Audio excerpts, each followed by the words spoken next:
biggest advantage for a devotee Mhm. who's just entered, and it's like I really met Srila Prabhupada. That's how I felt when I spoke to him. Yes, So exactly. that's what happened with me. Hare Krishna, Hi, Naranarayan the Prabhu, boss is Hare here. Krishna. So good to see you. How you go? I'm waiting with my question already. All right, so we're live. Question away. Fly. Let the bird fly. Looks like Vashish is with us. Yes, the boss is here. Vashish Prabhu. Jai. Yes, I sir. have such great admiration and respect for Vashish. Haribol. Okay, let's go. Sure, Prabhu. Go ahead. You can ask a question.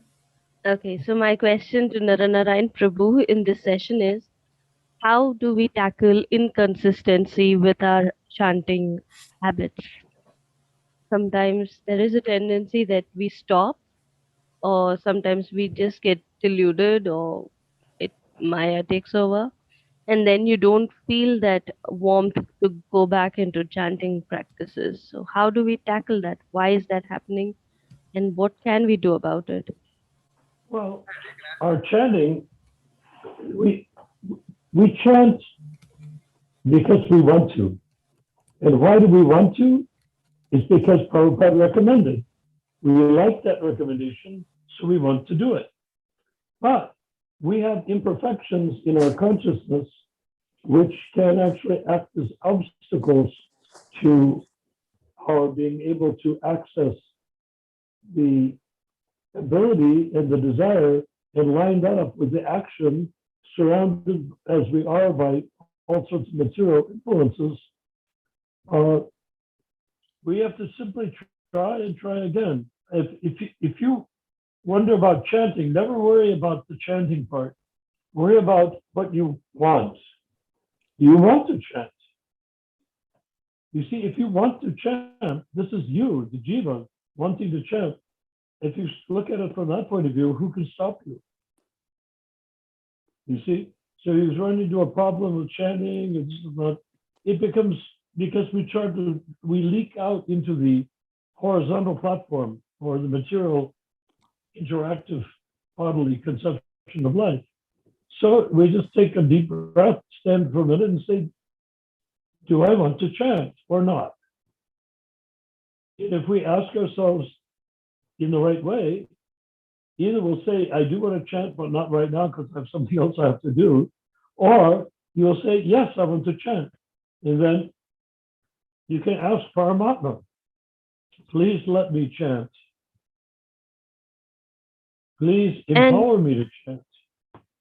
Prabhu, when I have that thought in my head, when I'm asking myself, do I want to chant?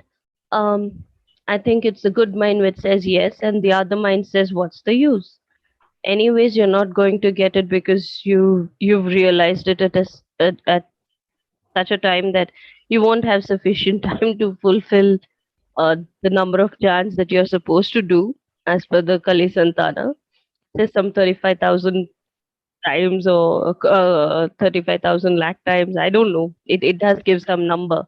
And if a person did chanting the entire day is when he's going to be able to reach it, given that he's about 100 years of age. And we are just in the midway, and we don't know how much more time is left. And we, of course, cannot chant the entire day. So, No, something. but as far as time is left, we're eternal. I'm eternal. You're eternal. Even if we were to start chanting and leave our body, your case, in a young body, if you left your body in its present state chanting, what would happen? You'll get a birth where you are chanting. That is clear. That is the real guarantee and promise given by Krishna. So, is there no way that we cannot have birth until we fill the pot with those many number of chants?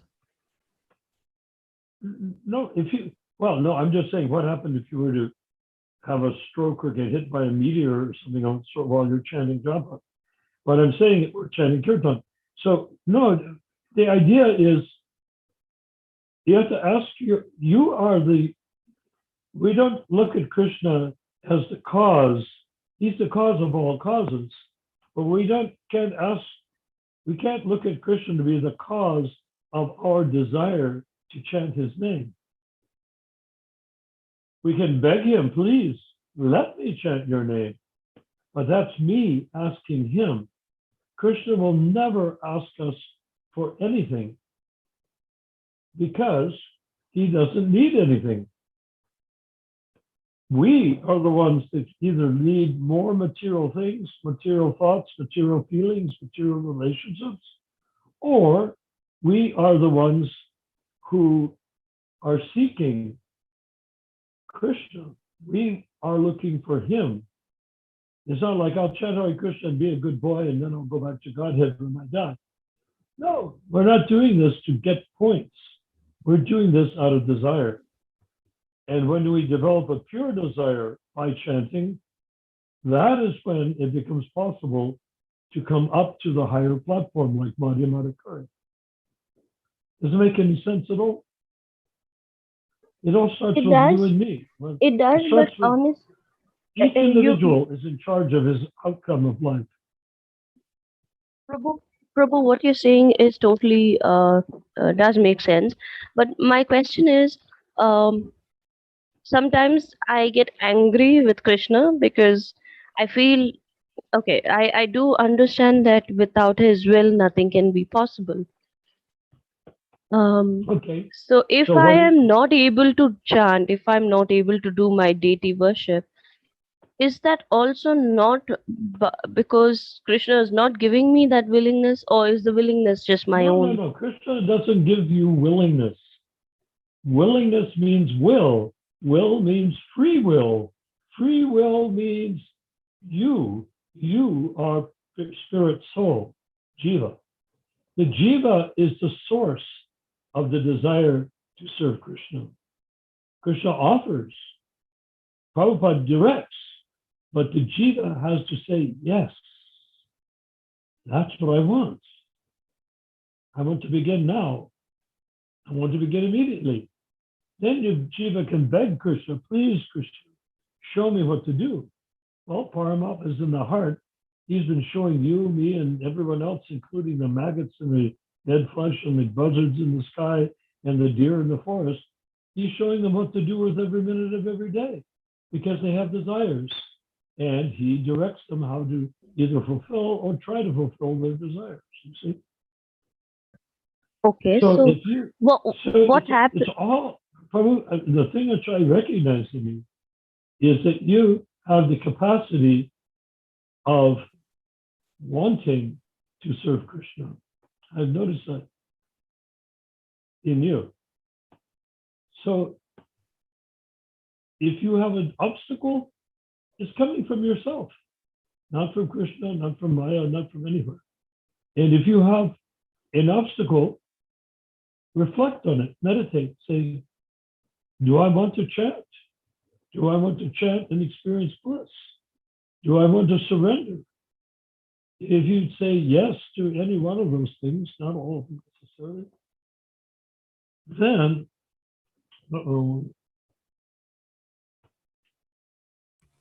No messing with the phone. well, my phone is dying. Oh, I okay. just Plug plugged it it in. Yeah, you can turn off your video and plug it in, Prabhu. I just plugged it in anyhow. Okay. Sounds good. Okay, you're back. Go ahead. Yeah. Yeah, it's a new phone and I don't know what it takes.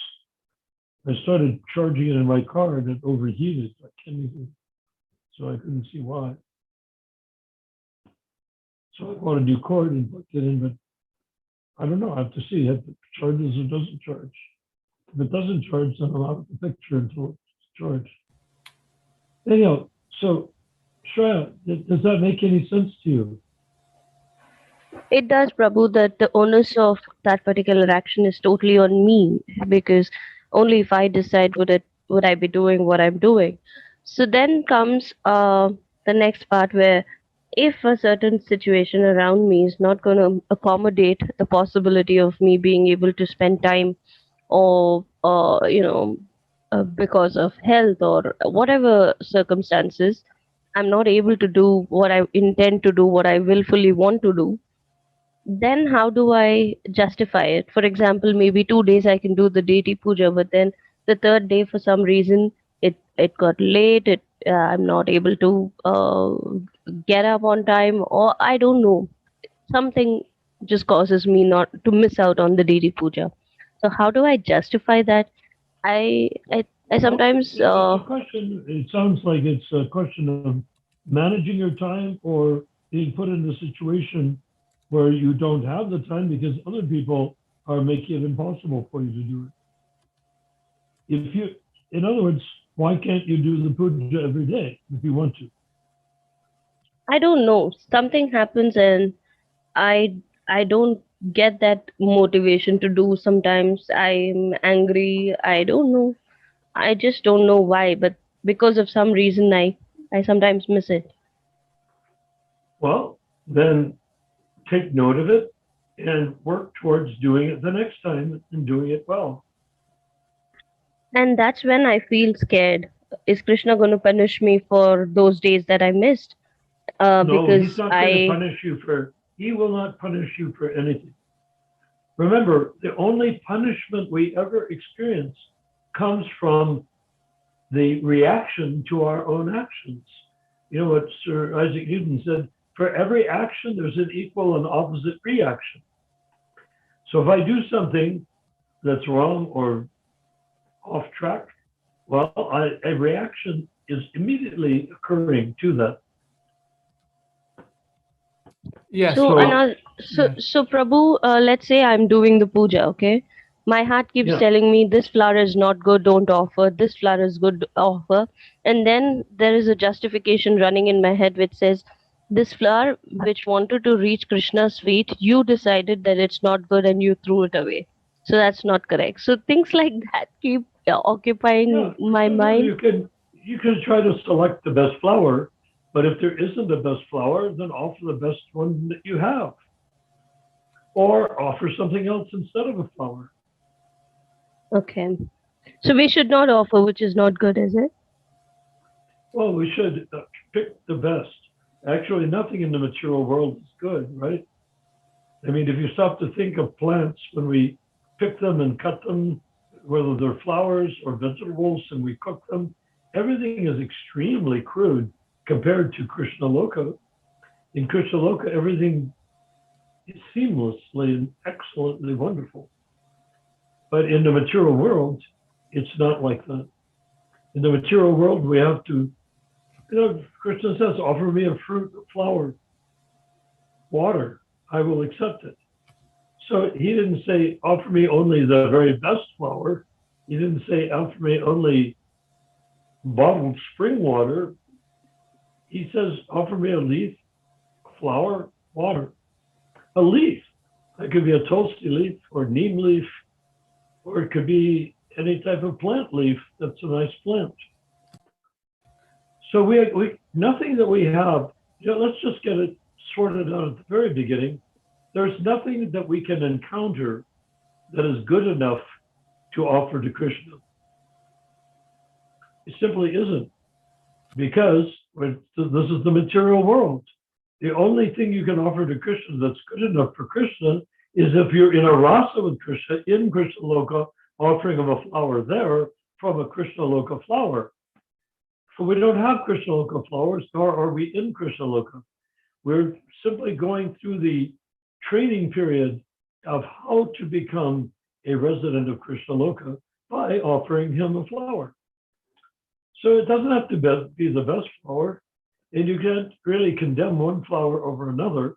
But if a flower is wilted, broken, ugly, then don't offer it. Offer a better one. If you don't have a better one, then offer the best one you have. And you can apologize. This is the best I have. Please try to accept it. Even if you offer the best flower on earth to Krishna, really the right thing to do is to apologize and say, I'm so sorry, Krishna. You're transcendental, and I'm offering you a material flower.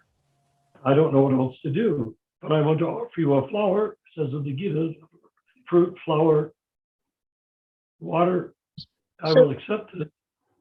so that's Okay, when so I'm Prabhu, asking, please accept it, even though it's a material flower. And it becomes spiritualized when you offer it to him. That's the miracle, right? so that's when I get angry with myself that I'm not able to do anything, and that makes me uh, give up on the habit of deity worship or puja sometimes, you know. Oh, don't become angry. Why are you angry at yourself for what? You're one of the best thinkers, feelers, and willers of anyone I've ever heard or met. You know, don't get caught up in the horizontal platform. When you're at your very best, it's when you're seeking out. Like when you were talking to me, how lucky I was to have Prabhupada's association. And then you started describing his last days on a tape, which I'm familiar with. I was impressed because you were offering me Prabhupada's association. So that's the reality. This is all transcendental. There's nothing to be upset about. You have to be tolerant of everyone, but also yourself. And be kind to yourself. Say, I want to serve Krishna. And sometimes I'm frustrated. And then you have to say, why am I frustrated? And then you say, Hare Krishna. I'm not frustrated anymore. Does that make any sense at all? It does, Prabhu, it does. Yeah. In other words, be kind to yourself. If you want Krishna to be kind to you, he won't be kind to a person that's not kind to themselves. But when I say kind to yourself, I don't mean self-indulgent. I mean, be kind to yourself in terms of helping yourself perfect your devotional service, not criticizing yourself for not being perfect. Mm. Doesn't that seem like normal thinking, a normally good idea? I mean, if you have a child, do you punish the child every time it doesn't understand something or doesn't feel like doing something? Or do you show the child how to do it so that they will like doing it? In this case, you're showing yourself how to worship Krishna in a way that you will be pleased, but Krishna will be pleased because Krishna is in your heart as Paramatma, and he's quite willing to help you do it. Okay, we have another devotee joining us. Can they introduce themselves? Priya Shri? I don't know if that devotee person has come on our Zoom meeting before. If they want to introduce themselves, sure. You can unmute yourself and just speak. Or if you have a question, you can ask. Or you can send a message to anyone here. I'm going to stop the video for one moment. Okay. All right. Okay. So, Shri Prabhu, you have any more questions? You can direct the questions or you can ask to anyone, Narayan Prabhu or anyone else. And maybe invite your friends to come on. Sure. Thank you, Prabhu. I still want to just continue with the same question. Narayana Prabhu said, whenever we're frustrated, we just have to say Hare Krishna and get rid of that frustration and say, I'm done being frustrated. I'm going to get on with what needs to be done next. Can you tell me a little more on what I should or how I should get to that thinking mode? Because it's like I'm sulking, I'm demotivated, I'm feeling low, and that's it, that Oh, day is gone. So how do I change from, if I don't do the puja, if I don't chant, if I don't spend some a few minutes staying connected with Srila Prabhupada's books or something that is related to spirituality, I feel that entire day is a waste. And that's it. That drags into the next day, and it becomes difficult for me to come back on the path. So I don't know how to have that burning desire, which I know I want to always have, but I don't know how to keep that It doesn't momentum. take a burning desire. What it takes is asking yourself in a calm state of consciousness, what is it that I want to do? And sometimes the answer is I don't want anything, Prabhu. Nothing material, nothing spiritual. Krishna knows me, I know Krishna, and Krishna will grant me if I deserve it, and if I don't, I'm not going to get it. All that I can do is think about him, whether it's through chanting or otherwise, and that's all I can do. That's where I'm hitting probably a saturation, and I'm not able to get through that. I want to. I don't know what's on the other side, but I feel stuck. Well, the fact is that each jiva is equal to every other jiva.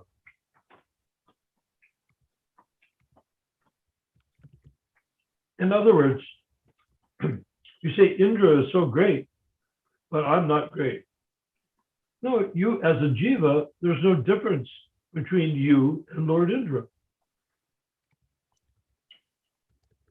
So it's not a question of getting into a complicated mental state about serving Krishna, but rather about just, as I pointed out at the very beginning, I said, just ask yourself a question. Do I want to do it? And go for a simple answer, not a complicated one. Okay, so I have a question for Shreya whenever she's ready. So the question is, Yes, Prabhu. what is your understanding about Krishna consciousness? Do you think it's an external thing, internal thing, or is it a combination of everything? Can you define Krishna consciousness? Like, what have you understood by Prabhupada's books? Okay. I think Krishna consciousness is the way of every breath that we take. In the sense, the human life that we've been blessed with is making it possible for us to reach Krishna, because we can make the will to chant and move ahead with our understanding of Krishna consciousness. Had it been for any other jiva, probably they cannot even think, and they all have to just wait until they get human birth. But here, since we are born as humans and we have the freedom, we have the choice to make whether not to be in Krishna consciousness, it becomes our duty to stay in Krishna consciousness, and it means we need to put the effort to constantly stay connected. So So why that's say what duty? I've Why understood. say duty? Why not say opportunity? Yes, it is an opportunity. I mean to say, after I realized that this is what I need to be doing, would you not take it as duty, Prabhu, that I have realized it, and now if I don't do it, it's no longer an opportunity. An opportunity is probably that window when all the doors are closed that opens up, and that's how we all get connected with Srila Prabhupada's books, I feel. And once we know that this is where the answer is, if you don't take the first step to open the book and read, if you don't take that, Well, difficult step to, that's the opportunity. But duty is interesting because duty is essentially dharma. Yeah. So Yeah. if you're following dharma, and if a woman's married or she has a child, she has parents, there's all these different natural relationships which the Vedic culture, which Krishna consciousness refined so that everybody in every status treats each other exactly right. The son touches the feet of his father and grandfather, but he doesn't touch the feet of his child. The child touches the feet of his father. So that creates duty. But in terms of here, you don't have a duty in relationship with Krishna. In reality, you are a jiva, right? Pure spirit soul. You are yes, an individual part and parcel of Krishna. And Prabhupada put it that we're all flying our own airplane. Nobody can fly our airplane for us, nor can we fly anybody else's airplane. If we see the airplane next to me is heading towards a mountain, you can radio him, say, you're heading towards a mountain. You better go right, left, or up, but don't go hit the mountain. So, that's all the jiva can do. But in terms of the jiva with himself, you just need to say, who am I? If I am a jiva and I say, who am I? If I say in the end, I am the eternal part and parcel of Krishna. And it's not about me pleasing Krishna. It's about me learning to act as part of God, not part of my body or part of this material world or part of my society, part of my political party, or anything like that. It really comes down to what is my status? I have a chance to choose to chant Krishna's name. And I've heard from an authorized source that if I choose to chant Krishna's name, that I will become purified and I will become more self-realized. I'll become more of whatever I am now, I'll become more of who I am now by chanting. Not my body, not my society, not my culture, not the approval of parents or grandparents. No, you will be more satisfied yourself. That's called Atma Rama, or self-satisfied, not from the material point of view, because Atma doesn't mean body, it means soul. When the soul is satisfied in himself, that is when you can sense the pleasure of making spiritual advancement.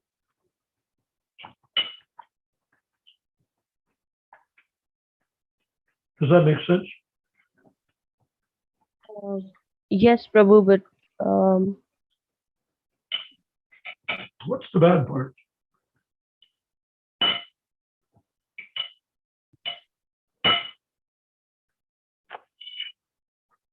there's no bad part to it. But anyways, Krishna is not going to grant us Krishna Loka, right? In this Huh? lifetime. I'm Or how sorry? long does it take? How long does it take for Krishna to grant us Krishna Loka? One lifetime or lifetimes after lifetime? Yeah, this may seem controversial to you, but he doesn't grant us Krishna Loka. We create a consciousness which belongs in Krishna Loka. That's what the Madhyamadikari does. You see what I mean? So you mean to say it's just a state of understanding and a state of mind, a state of consciousness that we all A state of would learn to be? consciousness, meaning a state of being, because consciousness is not something you have, it's who you are. You are consciousness. Right.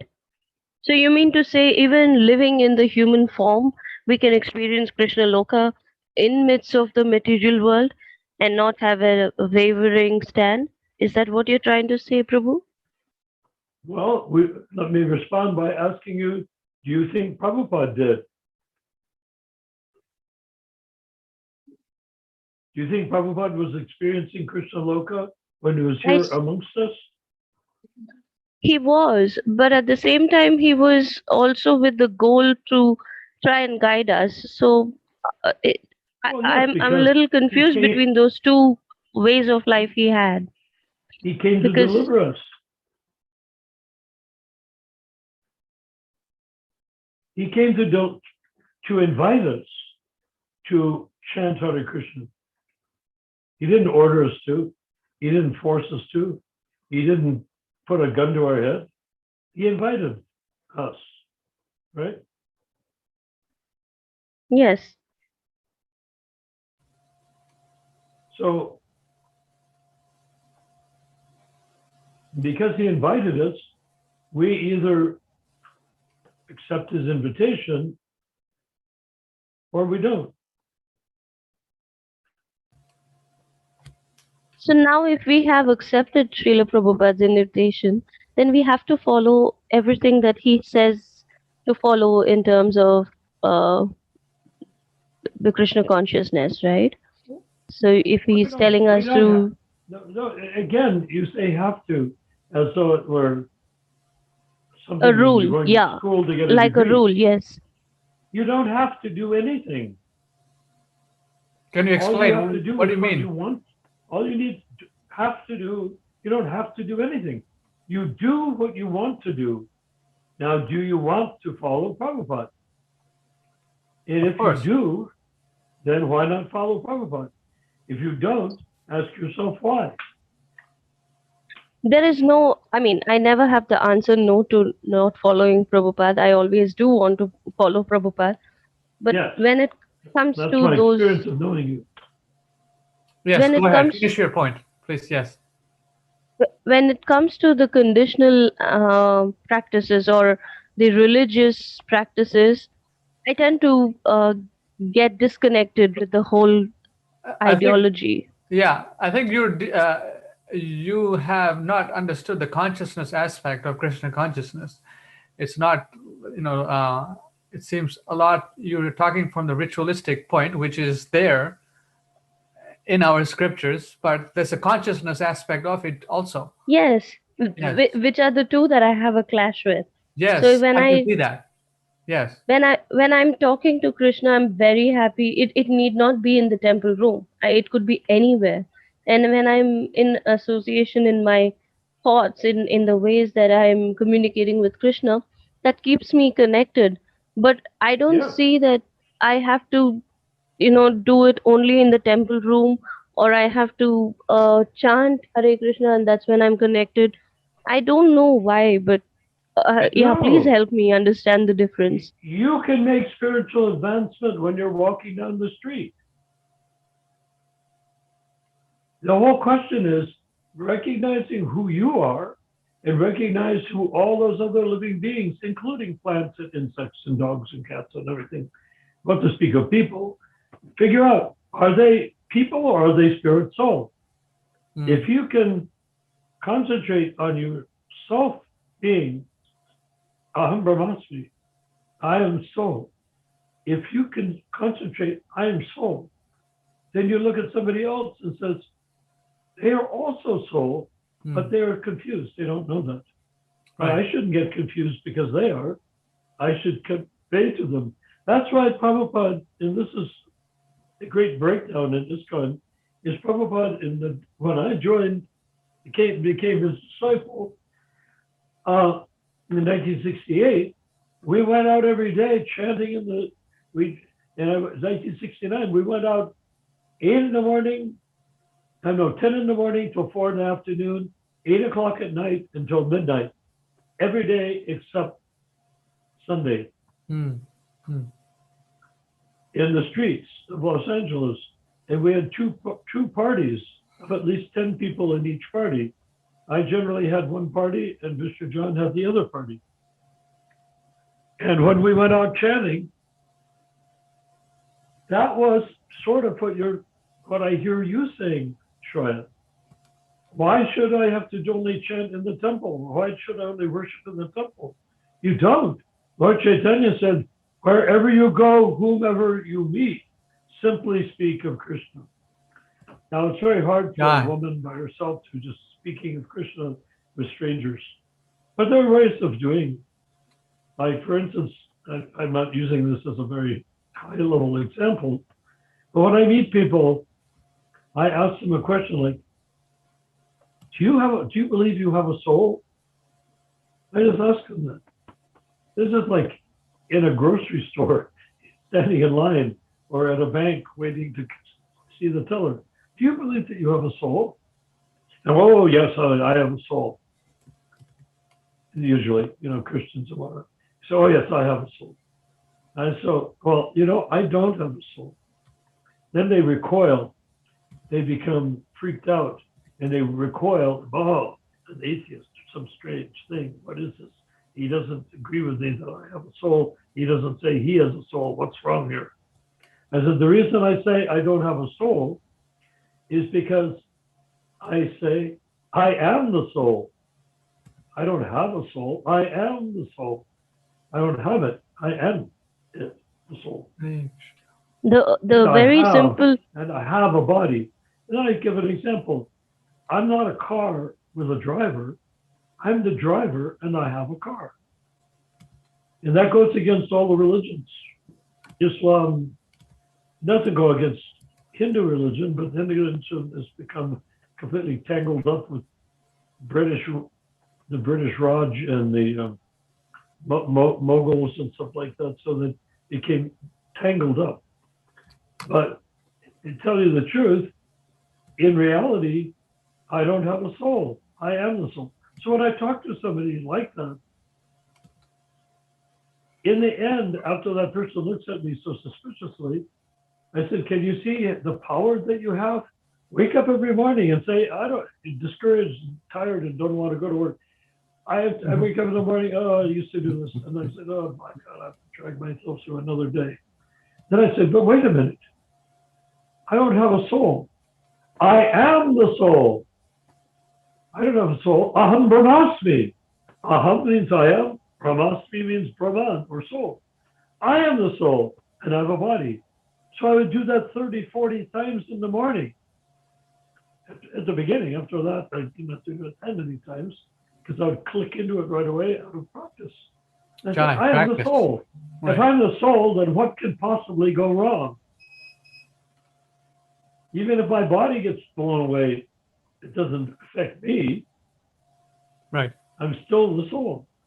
So you see, Shaya, that's what I do with strangers. I say, do you have a soul? I'm not saying that would work in India, but I am saying that, just giving a crude example of how to engage people in something that they don't typically understand.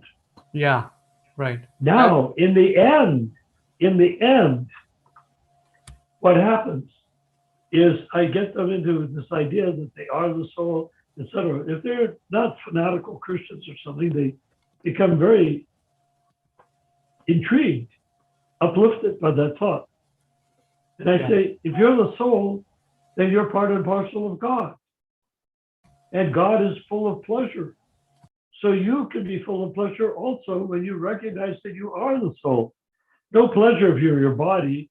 Oh, I have to do this. I need some coffee to wake up. I need to do this or that. No. And so what I say in the end is, how do you like that? Do you like the idea you can be the soul? And a lot of, say, 2 out of 5 or 3 out of 10 people will say yes. They look very pleased. And I said, well, what's stopping you from saying, I don't have a soul. I am the soul. I have a body. And can you say it? Can you try it? Why not just say, I don't have a soul. I am the soul of a body.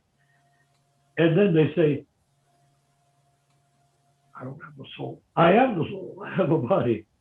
They don't dare say they don't have a soul. But when they say it, I said, now, doesn't that make more sense than saying you have a soul? They said, yes. I said, so now you're liberated. You're free. You're completely in the hands. You've put yourself where you can have a conversation with God in the form of prayer or something, but not as a beggar. Say, oh, God, give me this. Oh, God, give me that. No, you say, oh, God, I'm so happy to be part and parcel of you. Okay. And wait, and I'm finishing.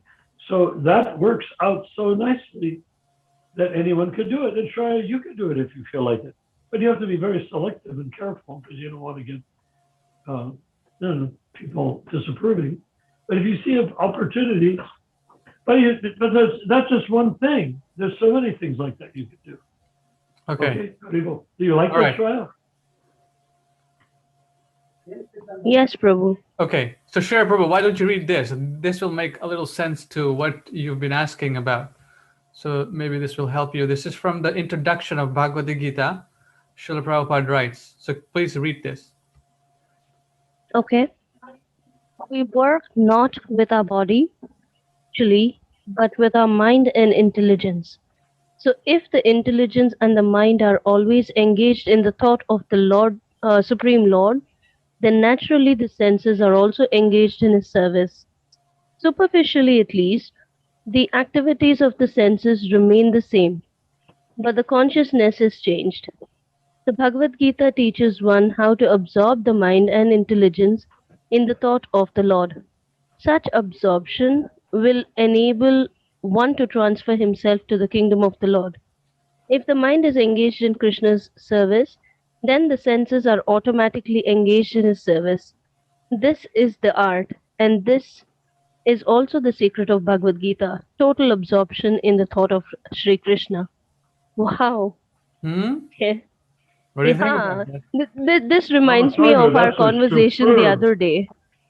So, Ronald Prabhu, remember when we were talking with Nityananda Prabhu the other day? He was talking about how his life took a complete U-turn from being something to becoming zero, and then not knowing which direction to head. So I don't know. This particular paragraph reminds me of that conversation. Huh. So, so you're I, saying it's so you're saying I'm still good in what I'm going through. oh, absolutely. yes, yes. So it's a process. It's not like, eventually, it's And what Prabhupada calls it is a clearing stage. yes. It'll take We some come time into and Krishna practice. consciousness with so much baggage. Right. We're Exactly. burdened. Yeah. We're burdened with so many things, thoughts, feelings, Distractions. relationships, Right. memories, things we Past like, life. things we don't like, things we're proud of, things we're not at all proud of. All of these things in our lives. But it's a clearing stage. So the more you chant, the more you contemplate on the outcome of the chanting, which is to please Krishna by connecting with him. He doesn't want anything from you. But if you want to connect with Krishna, that will please him. Okay? So Okay. that is that's the process of clearing stage of Krishna consciousness. Okay. Vashish Prabhu wanted to make a point or make a statement. Vashish Prabhu, go ahead, Prabhu. He raised his Hi, hand. Bashish. Hare Krishna, all glories to Prabhupada. Guy. Hare Krishna, everybody. Yeah, Prabhu. Actually, I just heard Mataji question to Prabhu Narayan. Prabhu Narayan has explained, of course, giving us his understanding, his realization. Okay, and Mataji also, like she was saying, some many years back, she bought Prabhupada's books.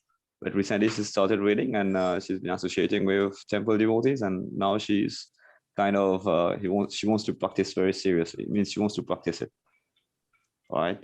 So, and we have last time I saw we had Andrew Anand, and we had Matthew also who joined, who came and participated in the conversation, which was very nice actually. Hopefully, you or Ramchandra Prabhu or Narayan Prabhu managed to get them back, which is nice. They came back. They've been And when back. I heard, Yes. and Might I be busy. and when I heard their conversation also about, they were talking about pure devotees, about I don't know what means. I heard few for few minutes I heard, but I know personally I've been sharing some time, some conversations with with Andrew and with Matthew also. Matthew is a bit more mature, okay, but That's great. They will benefit from associating with you. Andrew, I think is, like I told earlier, he's what to say. He's quite confused. He has got the association of some devotees. I don't know, some like he was saying, some Prabhupada's disciple. I don't know which Samaj, Bhakti Samaj, Yes, or Ramachandra can explain about it. His name is Krishna Balaram Swami, and he claims yeah, to be a pure devotee acharya. That's it. But I don't. He's That's why. initiated by Prabhupada. Yes. See, the thing is, we have in our group, like earlier, way earlier also, I've said that, and I will always say it. In this group where there are around 15 devotees, now there are maybe 15 devotees who are in the WhatsApp group. Okay, so we have different categories of people. We have one among us who joined Prabhupada movement since the very beginning, and now he's around in his late 70s. And we have starters, people who have joined Krishna consciousness in it's not been 1 or 2 years. They are chanting 6 rounds. They are chanting 4 rounds. Some are chanting, means they are starting. They have got a faith. They have got a little taste to chant and read Prabhupada's books. So like you were saying earlier, Ramchandra Prabhu, like we are reading Prabhupada. We should read Prabhupada's book. I think Matthew also reiterated that point, means highlighted that point, that why don't we read Prabhupada's books? Okay, because when we are talking maybe 3-4 times a week, we are joining, your sessions are minimum 1.5 hours, sometimes get 2.5 hours also. So why don't we read Prabhupada's books, just like I've been doing here with my mainstream friends, mainstream's conference. We started reading Bhagavad Gita from the very first page. That is a foreword, the preface, introduction, word by word, sentence by sentence. We are reading, paragraph by paragraph. We are reading, and after reading a paragraph or a few sentences, 2 or 3 sentences, if there's something to add, means all of us, any one of us can if they have a doubt, a confusion, or they need deeper understanding, we can. Vashish, there's a reason for that. And by the way, Ramachandra, you blocked my video. Oh, okay. Let me start it again. Ready? Okay. You can start your video again. Yes, Narayan Prabhu. Now Okay. Go ahead. So the thing is, this is not a class. Yes. And it's not a place to study Prabhupada's books per se. And it's not a place to drive people out to Sankirtan or cook prasadam in the kitchen or be a pujari. This is called Istagosthi. And in Istagosthi, you don't have a class. You don't study Prabhupada. You bring what you've studied in your mind and your heart into the Istagosthi and open your mind to doubt, open your mind to realization. And you speak from the heart, meaning you speak as a jiva from the spiritual platform as best you can. Now, consciousness is the indicator of the soul, Prabhupada says. Therefore, anyone who's conscious can speak from realization. The question is, what level or what type of realization? Well, in Istagosthi, that doesn't matter, because when you're in a bunch of people and you've all been studying Prabhupada's books, then you speak from your realization and real fireworks takes place, like flint on steel produces a spark. And you get to, then you go back to your studying. After the Istagosthi, after the Zoom call, you go back to studying, you go back to Kirtan, you go back to whatever, you go back to reading from Prabhupada's books. But this is not the place to do it. That's a different platform. Here we're trying to cultivate only one thing, and that is speaking as spirit soul in Istagosthi, which means complete freedom and equality amongst all of us. Does that make I understand sense, this point. Yeah, of course, I understand this point. But what if most of our members, they are not accustomed to reading Prabhupada's book? They don't read Prabhupada's book. They don't know what books also to read. See, Okay. I told you earlier. I have a suggestion. I'm so sorry to interrupt, but I have a suggestion here. Probably Vashish Prabhu, to fill the gap, Istagosthi should continue this way because we get an opportunity to clarify our inner deepmost thoughts. So that's very good the way it is. Maybe if Ronald Prabhu can accommodate another day just to read books, we could probably do that.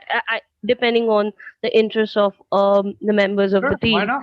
So maybe if that is possible, we could do it. But this should be there because this is like the doctor's clinic, you know. This is like the doctor's clinic. You just go there only when you're sick, and when you're sick, you need the doctor to give you that medicine. And if you don't find that specialist, there's nobody who's going to give us the answers. So I think Istagosthi should continue the way it is. Haribol, yes, certainly. I know, Vashish, you want we get your point. We are not against you. We got your point. Yeah, we got your point and we honor it. we But we're want not here people to read for Prabhupada's learning. book. We're here for self-realization. Right. Yeah. So that's a great point. So we, Vashish Prabhu, can maybe in our group that we have in alternative days than Istagosthi days, each person can read one verse from Bhagavad Gita, maybe 1 hour, and then have a discussion. Why not? And we'll keep the Istagosthi separate.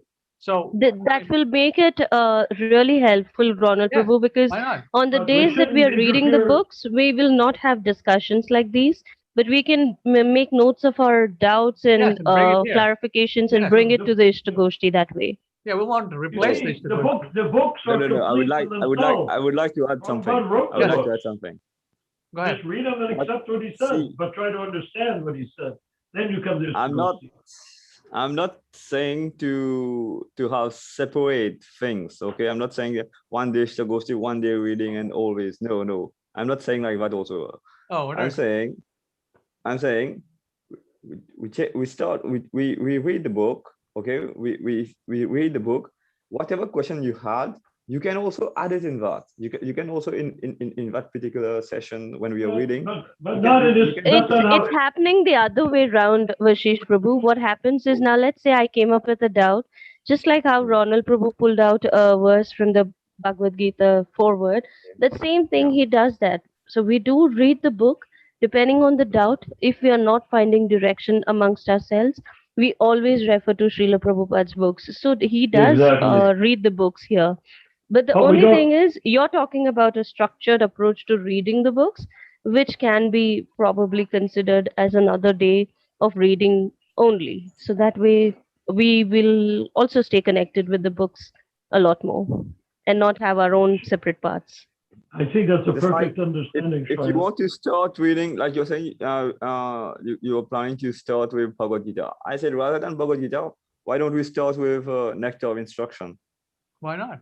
Right. Anything with the Because benefit We are of quoting. the We're members. quoting from it. Nectar of But Instruction this is is not preliminary a study of place. Bhagavad Gita. This is not a Isn't it, place to Lakshman? listen to. Read the Nectar of Instruction on your own time, and then bring the points to the Istagosthi. Right. So we can You don't have to bring the whole Nectar of Instruction to Istagosthi. Yes. This is not a class. You see, we're not relativizing the Shastra. We are reading the Vashish Prabhu, Shastra and then trying to find the Siddhanta, the conclusion.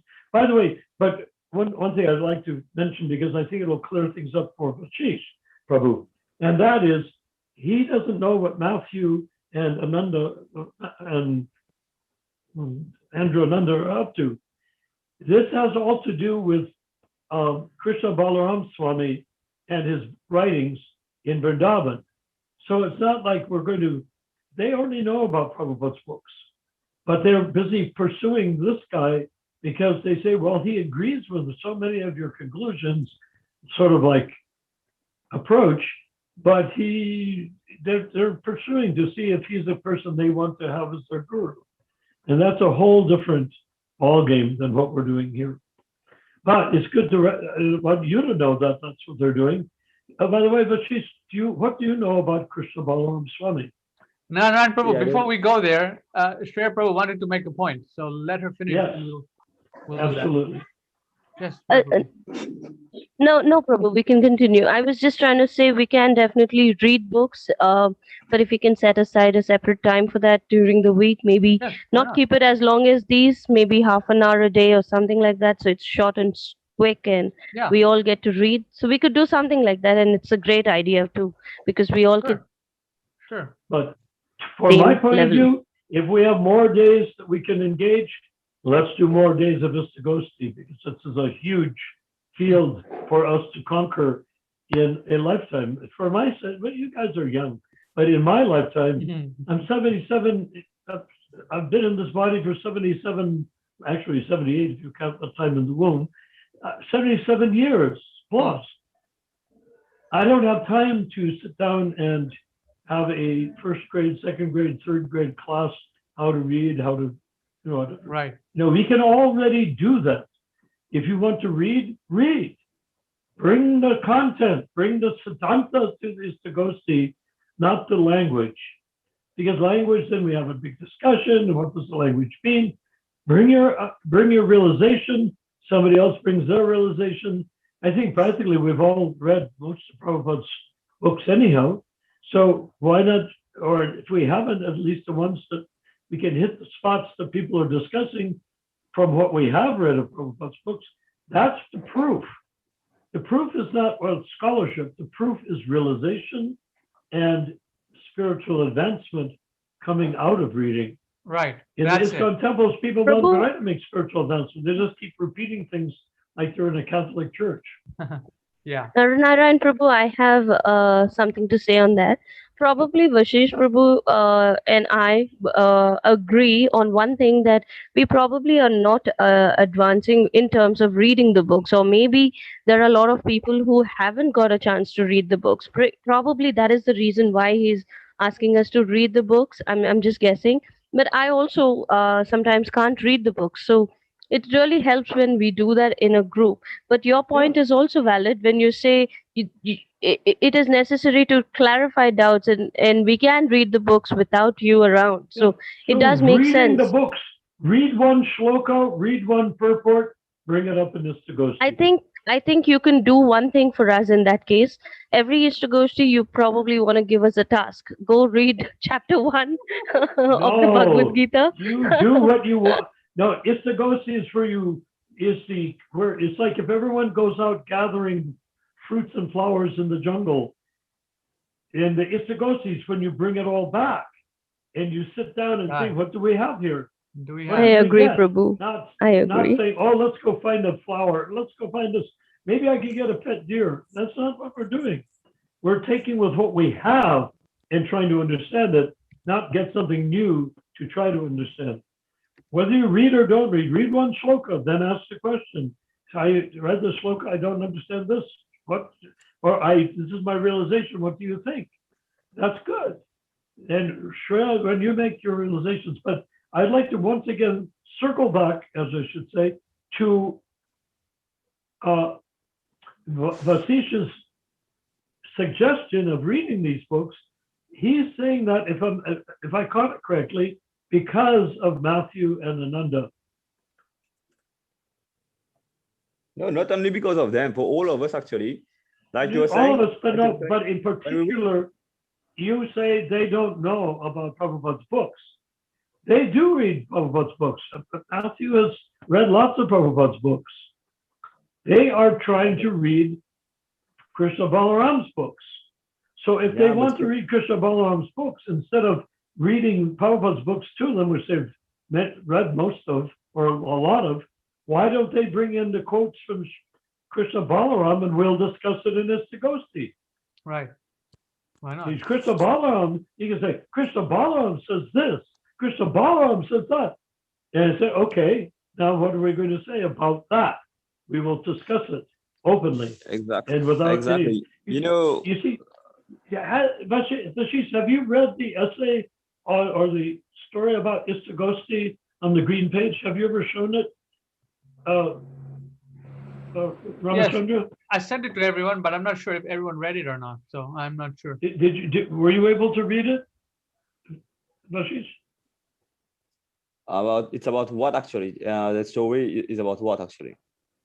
It's a description of what Istagosthi is. You see, Srila Prabhupada in the 1965, 66, 67 told us to have Istagosthi. That is, when we had questions that we couldn't answer ourselves, we sit down in a group and bring our question into the open and discuss it. And Srila Prabhupada put such, in other words, we don't have a class and then discuss the class. If somebody has read something or thought something or experienced something in their life or something like that, and then when they come into this Istagosthi, he said, I went to the park and I almost was attacked by someone who jumped out of a bush at me. That actually happened to Govinda Dasi. And I raised my beat bag, I chanted Hare Krishna, and they went running away. Well, that is a great thing to bring up in this Istagosthi. Or I have this, it's from the Gita, but it doesn't agree with my understanding from the Bible, Christian Bible. Why is it not the same? That's another good question. So that can be discussed. But I strongly recommend, is there any way you could send Vashish just that one thing? I mean, if we have more time, you could put it up and we could read it. But it's very important to have that distinction. But because if we're going to have Istagosthi, we have to know what Prabhupada wanted it to be. And he didn't want it to be a place where he had classes reading his books. He wanted to be a place. He actually said, one of the things he said is, Istagosthi is an assembly where you can express doubt. And to give a little more clarification, in the Istagosthi, you can have a temple president, a sannyasi, a guy that just came in off the street, a stranger who never came into a temple before, the cook, the pujari, the guy who drives the Sankirtan van. All of those people come to Istagosthi. There's no difference in quality. The sannyasi is not more revered than the person that just walked in off the street. Everyone is equal in Istagosthi.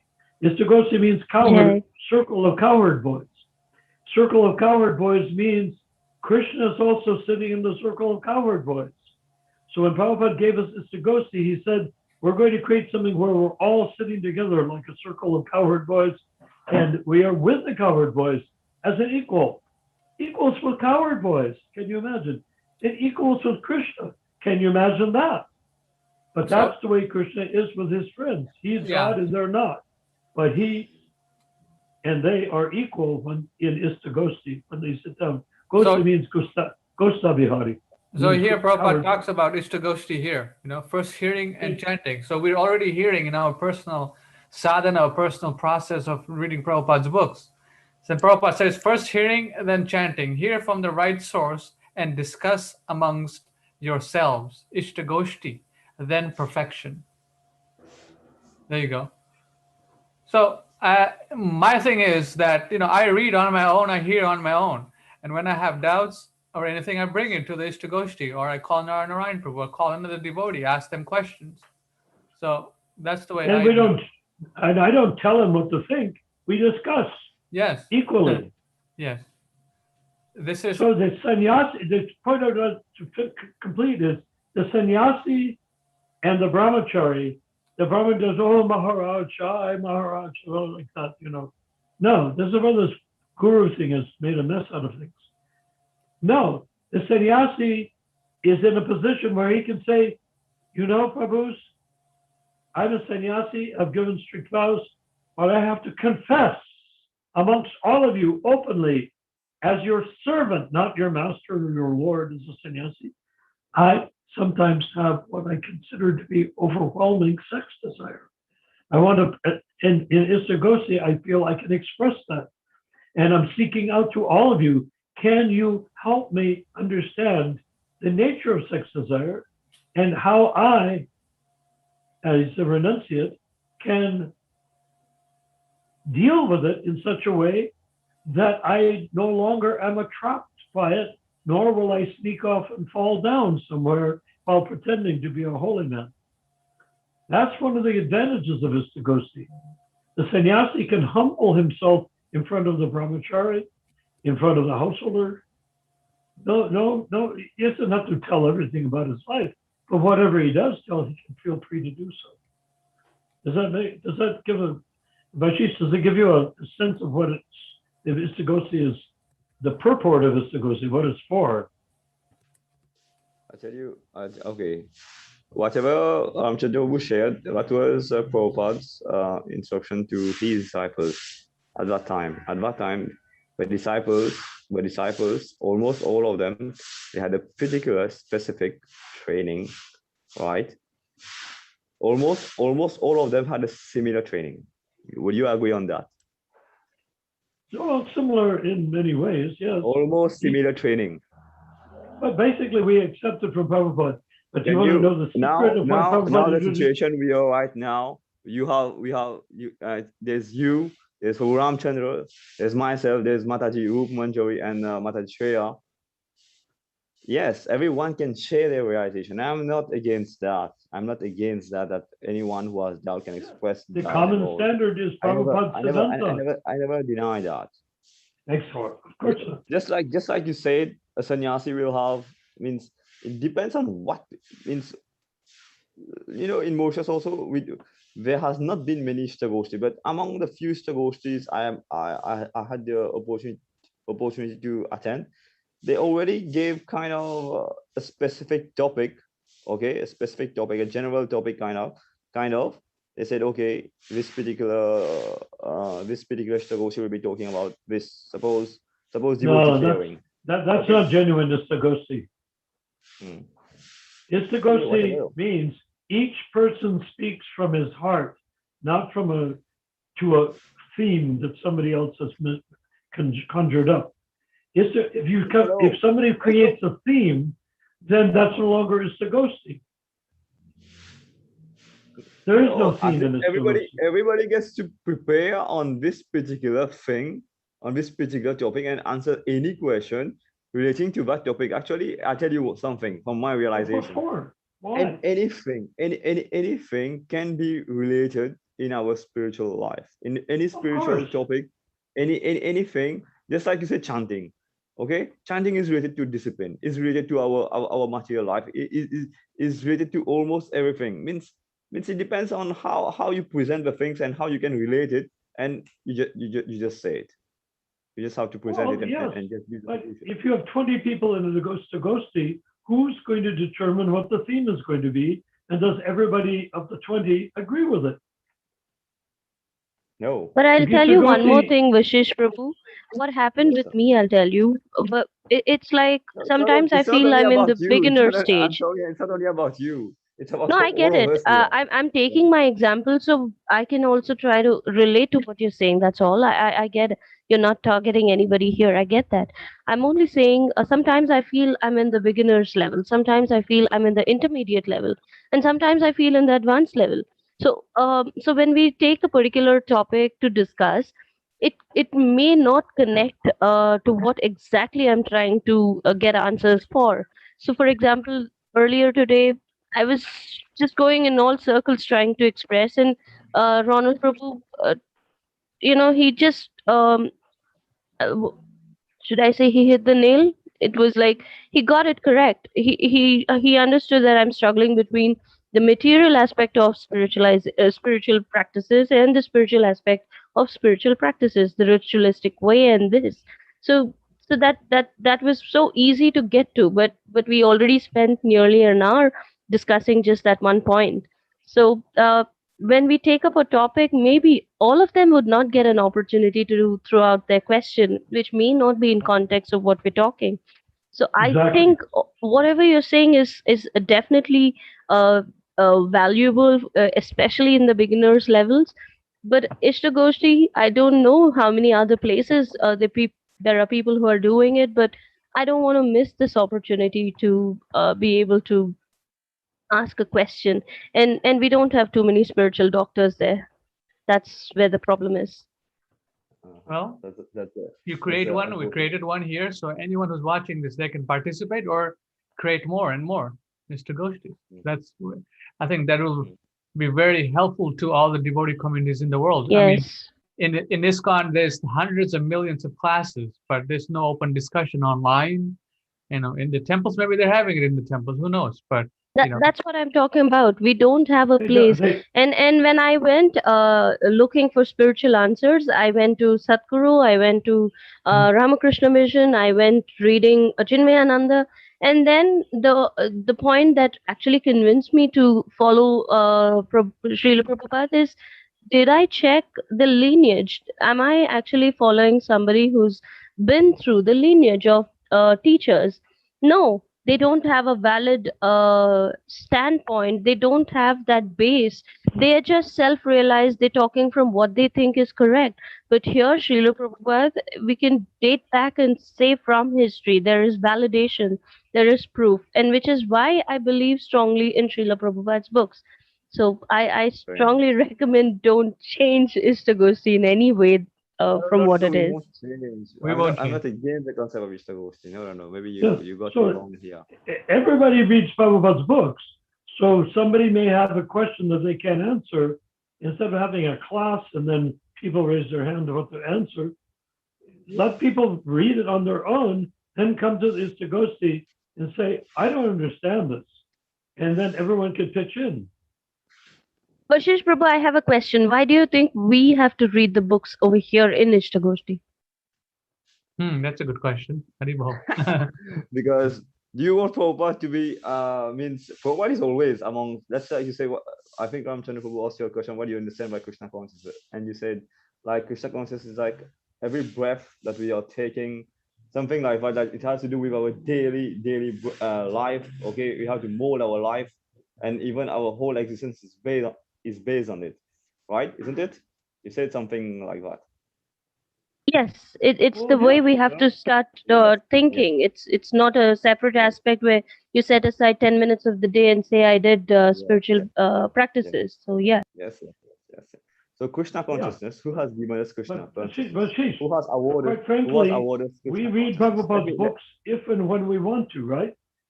So if anyone can come to the Istagosthi who's never read any of Prabhupada's books and still raise authentic theological questions that people that have read Prabhupada's books can answer. And not even answer, discuss. It's not like question and answer. The ISKCON temple lecturer sits there Forget about giving a his boring temples, right? lecture. He gives a boring lecture, and then somebody raises a question, which is a boring question, and then he gets another boring answer to the boring question. Another thing, That's not Narayan Istagosthi. Prabhu. Istagosthi is as vital as life itself. Okay. In fact, Istagosthi is life itself. Okay, let me answer Mataji's question actually. Why I want to get to read Prabhupada's books. Like No, you you were can read saying. them. Nobody says No, don't my read them. question It's is just not not an about Istagosthi. why we should read Prabhupada's books, but I'm No. asking you why, especially in Istagosthi sessions. That's all. Exactly. You know, yes, I answer that. Just Vashish I was Prabhu, saying- can you speak closer to the microphone? Your voice is very low, so people will have a hard Okay, time hearing you. Okay. So How like come you were Rupa saying, Manjari's microphone is blocked? everybody agrees that we should be Krishna conscious. And what I was saying is that who has awarded us Krishna consciousness? It's Prabhupada, right? And Prabhupada says, I live through my books. Whatever. And Prabhupada said like something like these are not ordinary books. These are recorded chanting. Anyone who reads it, he's hearing it. Anybody has come to such quote? Yes, you know that. So in that particular Istagosthi, I wanted like Prabhupada also to be in one sense. It's like Prabhupada will be amongst us. Okay, he's amongst us. He is amongst us. Yes, he is amongst us, but more to make it more what to get the more feeling to feel the touch of what more. I was saying we read his book. Is there any difference between what is written in Prabhupada's books and what you realize having read in Prabhupada's books? Of course, the difference. What if I have wrongly realized? So the difference can be discussed, but not the books themselves. Just like in the Okay. Vashish Prabhu, I understand you're talking about the increasing the effectiveness of the session, that you want to get Prabhupada's books into this. So let me ask you this. Now, let's say we have a child who's studying the letters of the alphabet, and then there's a child who's reading probably words, and then let's say there's another child who's reading sentences, and then let's say there's another child who's correcting the grammatical placement of the words in a sentence. So all of them are in 4 different levels.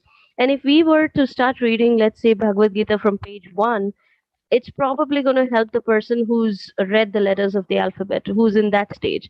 And next, I feel that there might not be the interesting part into the story, because I would have already read chapter 1, and I might get a different realization, although that is possible. I'm saying there might not be everybody who's interested in going through chapter 1, chapter 2, chapter 3, chapter 4 by the time they reach the chapter that they have doubts in. But in Istagosthi, I could be asking a question from chapter 18, I could be asking questions from chapter 1, and it could be in level A, it could be in level O, it could be anywhere. It can come from anywhere, and that would be possible only if we don't use this time for anything else but giving it to that particular person who's really seeking answers. I feel that is why Narayana Prabhu is saying he does not have all the time in the world left to read all the books from page 1 onwards, but we do. So my suggestion is maybe we can team up and probably read the books. But when we come to Ishtagoshti, Narayana Prabhu is the person that we have for answering all our doubts. He's probably able to. At least I've noticed that he's answered questions which others couldn't. He's put me back on track, and he's given me the understanding that I needed. Like I was asking earlier today, when I get frustrated, what do I do? He simply said, just say Hare Krishna. I'm done being frustrated. Now get me out of this. Get me out of this thought. So it just needed that one word, it just needed that one statement. And then that's my takeaway from the session. So I think that is only possible if we allow this time that he is dedicating for us and give all of them an opportunity to voice out their doubts. I think that is why he's asking us not to use up this time for reading books, rather do it at your leisure, in your But if ways. you want to, that's brilliantly spoken, Hare Shri. Krishna. Thank you very much. I think Shri has an amazingly insightful mind. And when she catches the reality of something, it's like she gets it, the whole thing from beginning to end. But like if you want to do classes, do it, but do not do it as League for 10K. Create another site to do classes, the Prabhupada class site, but not the League for 10K. League for 10K is only Istagosthi. We don't need to mix anything together. Even on the site, it's already so much mixed together. People throw all sorts of little curious and cute things in that have nothing to do with Istagosthi. I'd like to see only Istagosthi questions on the WhatsApp site, but I have no control over it. Vashish fortunately and thankfully heeded my humble request not to put interesting pieces of information. But that doesn't mean we shouldn't publish interesting information. Put it on a site called Interesting Information, and then you can read it there. But not Istagosthi WhatsApp for the WhatsApp site for the League for 10K should be only Istagosthi issues. If you make a statement, maybe somebody will make a statement and ask somebody else to answer that statement. Great. But answer from the Istagosthi point of view, so to understand what is going on. There's a lot on the table right now, and more than we can handle in one short period of time. So let's reserve the League for 10K site for question and answer that needs to be deeply analyzed by realization. Shri Prabhu wanted to say something. Go ahead, Shri Prabhu. Yes. I just wanted to say, like Vashish Prabhu said, he's already got a team which is working on reading the books, and they've started from the very first page in the Bhagavad Gita. I think if you think, Ronald Prabhu, that this particular group also needs that kind of in-depth visibility into the books, maybe we could do it. But again, because time is limited and all of us are connecting in various time zones, Right. it can be a challenge that you might not have people connect. Right. So that's Yeah, that's something we'll also have to worry about. Yeah. That's great, Shreya, but can you do it on a different site than League for 10K? Yeah, why not? Yeah, it can be done. We have the devotees here and people who want to read the books like Vashish Prabhu or anyone else. Like sometimes I'm at work and I want to hear people read Bhagavad Gita. So I just hear. That's it. And then the person is reading, he's sharing, and then that's fine. Why not? I mean, but let's keep it different and on a different platform. Like, make another you group. You could call it Prabhupada Siddhanta, Yes. if you like. Yes, we can have that. Sure, why not? Yeah. Yeah. So Prabhupada Siddhanta, then reading and discussing, like a normal class, a real Right. a class. Right. The classes in the ISKCON temples that I've seen in the last 25 years or more are dull. They just repeat themselves. They try to make themselves look good. All sorts of Can I add? embarrassments like that, you know. I have a question. Okay, I want to ask some question to Ramchandran Prabhu. Yes, Prabhu. To Mata Sure. Shri also. Like last week, this week, which has just which we just have gone through. How many sessions we had through Zoom? Our League of 10K. How many sessions we had? Last week we had what? 3 sessions. Yeah. Every week we try to have 3 sessions, right? Yeah. 3 sessions. Mondays, We have Wednesdays, and no Saturdays. fewer. And on We average, used to have 7 sessions a on week. an average of how much time? On average, 2 hours, 1.5 hours, 3 hours on average. Probably 3 hours, maybe. No, I'm just kidding. 2 hours. 2 hours, okay. No, Okay. I mean, we've And gone from 8 okay. until midnight many times. Okay. Now what Mataji Shreya has just said, she's right. She's right when she says that you know, it is possible, or it is like there's a student who has just started reading the alphabets, and there are people who have just started reading learning the words, and there are people who are learning how to, or who have just come to know about making sentences, and there are others who know how to write books, how to write always, who are good at grammatical things or whatever. Okay, so in our group also there may be people there, it's, you can say it's like what an analogy kind of, but what I think we all here are not on a similar wavelength, like a similar understanding. But whatever you said, like when we read a particular sentence from Prabhupada, like suppose you are reading the first sentence of the first page of the book, okay, and we all are reading, and suppose one who has a question or query on the 18th chapter, okay, he has a query on the 18th chapter, and he or she wants to ask something. And you may be thinking, "But okay, I have to wait till we reach that 18th chapter." But my what I'm trying to say is that no, you can very well establish, relate your question to the very first sentence, and the very first sentence of that particular this thing. I'm not saying no, you have to wait till we reach 18th chapter to answer, to get your question, or to ask your question, or to get your answers. No, even where we are reading, where we have reached, if you have any doubt which have cropped up in your mind, just say it. You can ask it. It's not a problem, and actually everything will be related to what we will be reading. We have not tried it. Why don't we try it? Can you hear Yes, me? no, you know what Prabhupada said? He said Krishna consciousness is the postgraduate study of religion.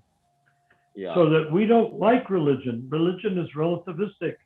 Krishna consciousness is breaking from religion and leading upwards like a cloud of beautiful rays coming up to Krishna's lotus feet through the Madhyamadikari platform.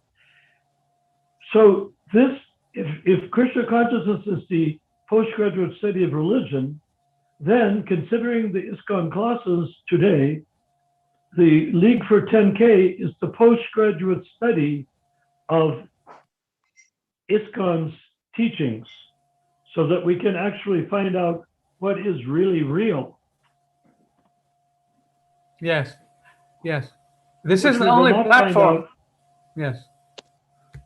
We won't find that out. We will not find out what's really real by going to Can I ask you a question? ISKCON temple. We'll hear the truth being muttered like a priest is muttering Prabhu, some prayers that he doesn't even ask you a understand. question? Two Yes. questions. Sure. Who? Narayan Prabhu, me. Yes, Prabhu. Yeah. Actually, where did you learn your spiritual science? You're a student. I don't know if you consider yourself as a spiritual student, but which school did you join actually? What? School? Okay.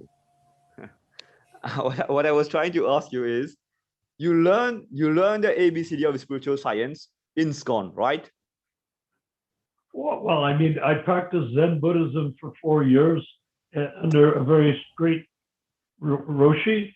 I studied Tibetan Buddhism, and I studied all world's religions.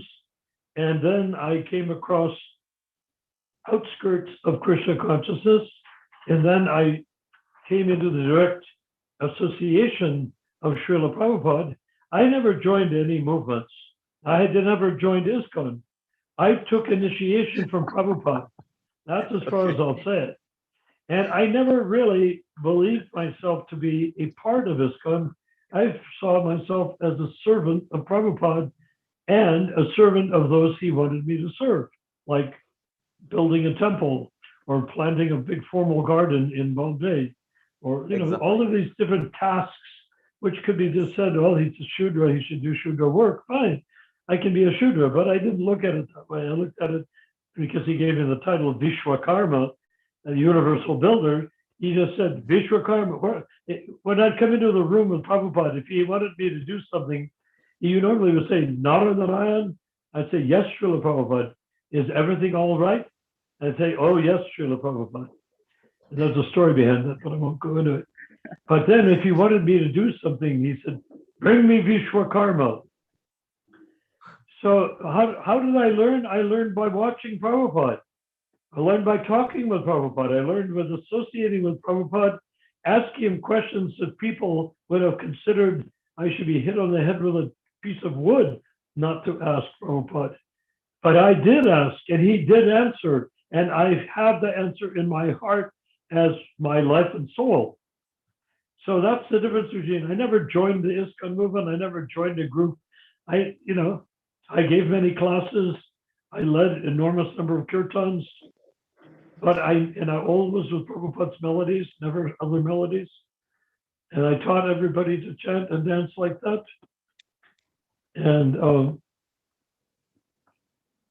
that's where I got my education, from Prabhupada and by reading, but mostly from Prabhupada himself personally. Because for me, that was easy. When I listened to Prabhupada, everything he said was easy to understand.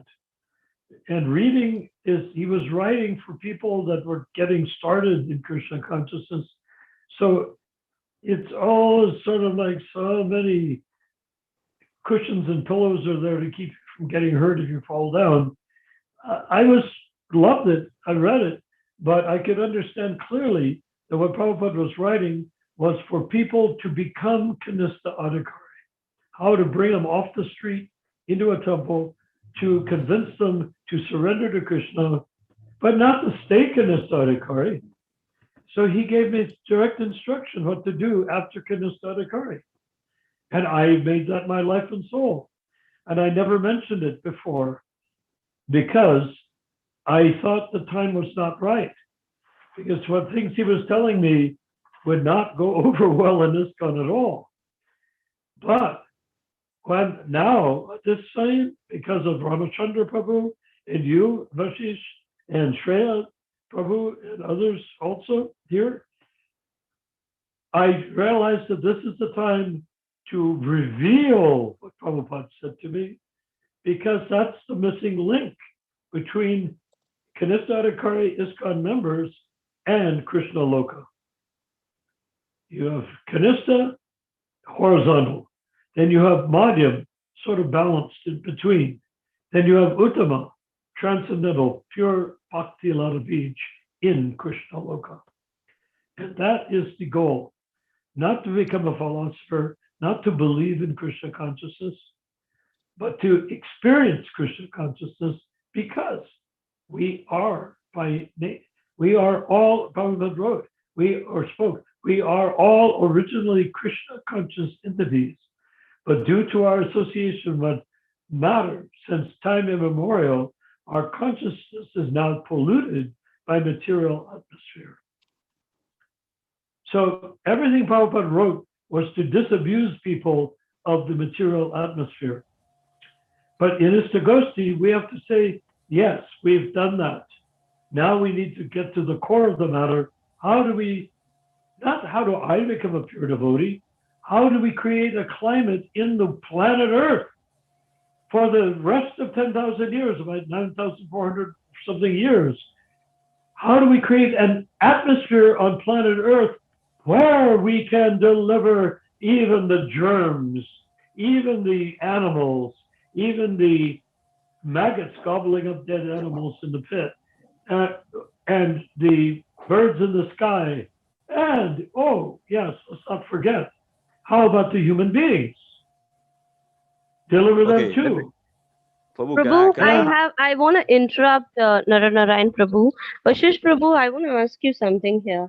With what Naranarayan Prabhu said, the way he got into spiritual understanding of the whole science.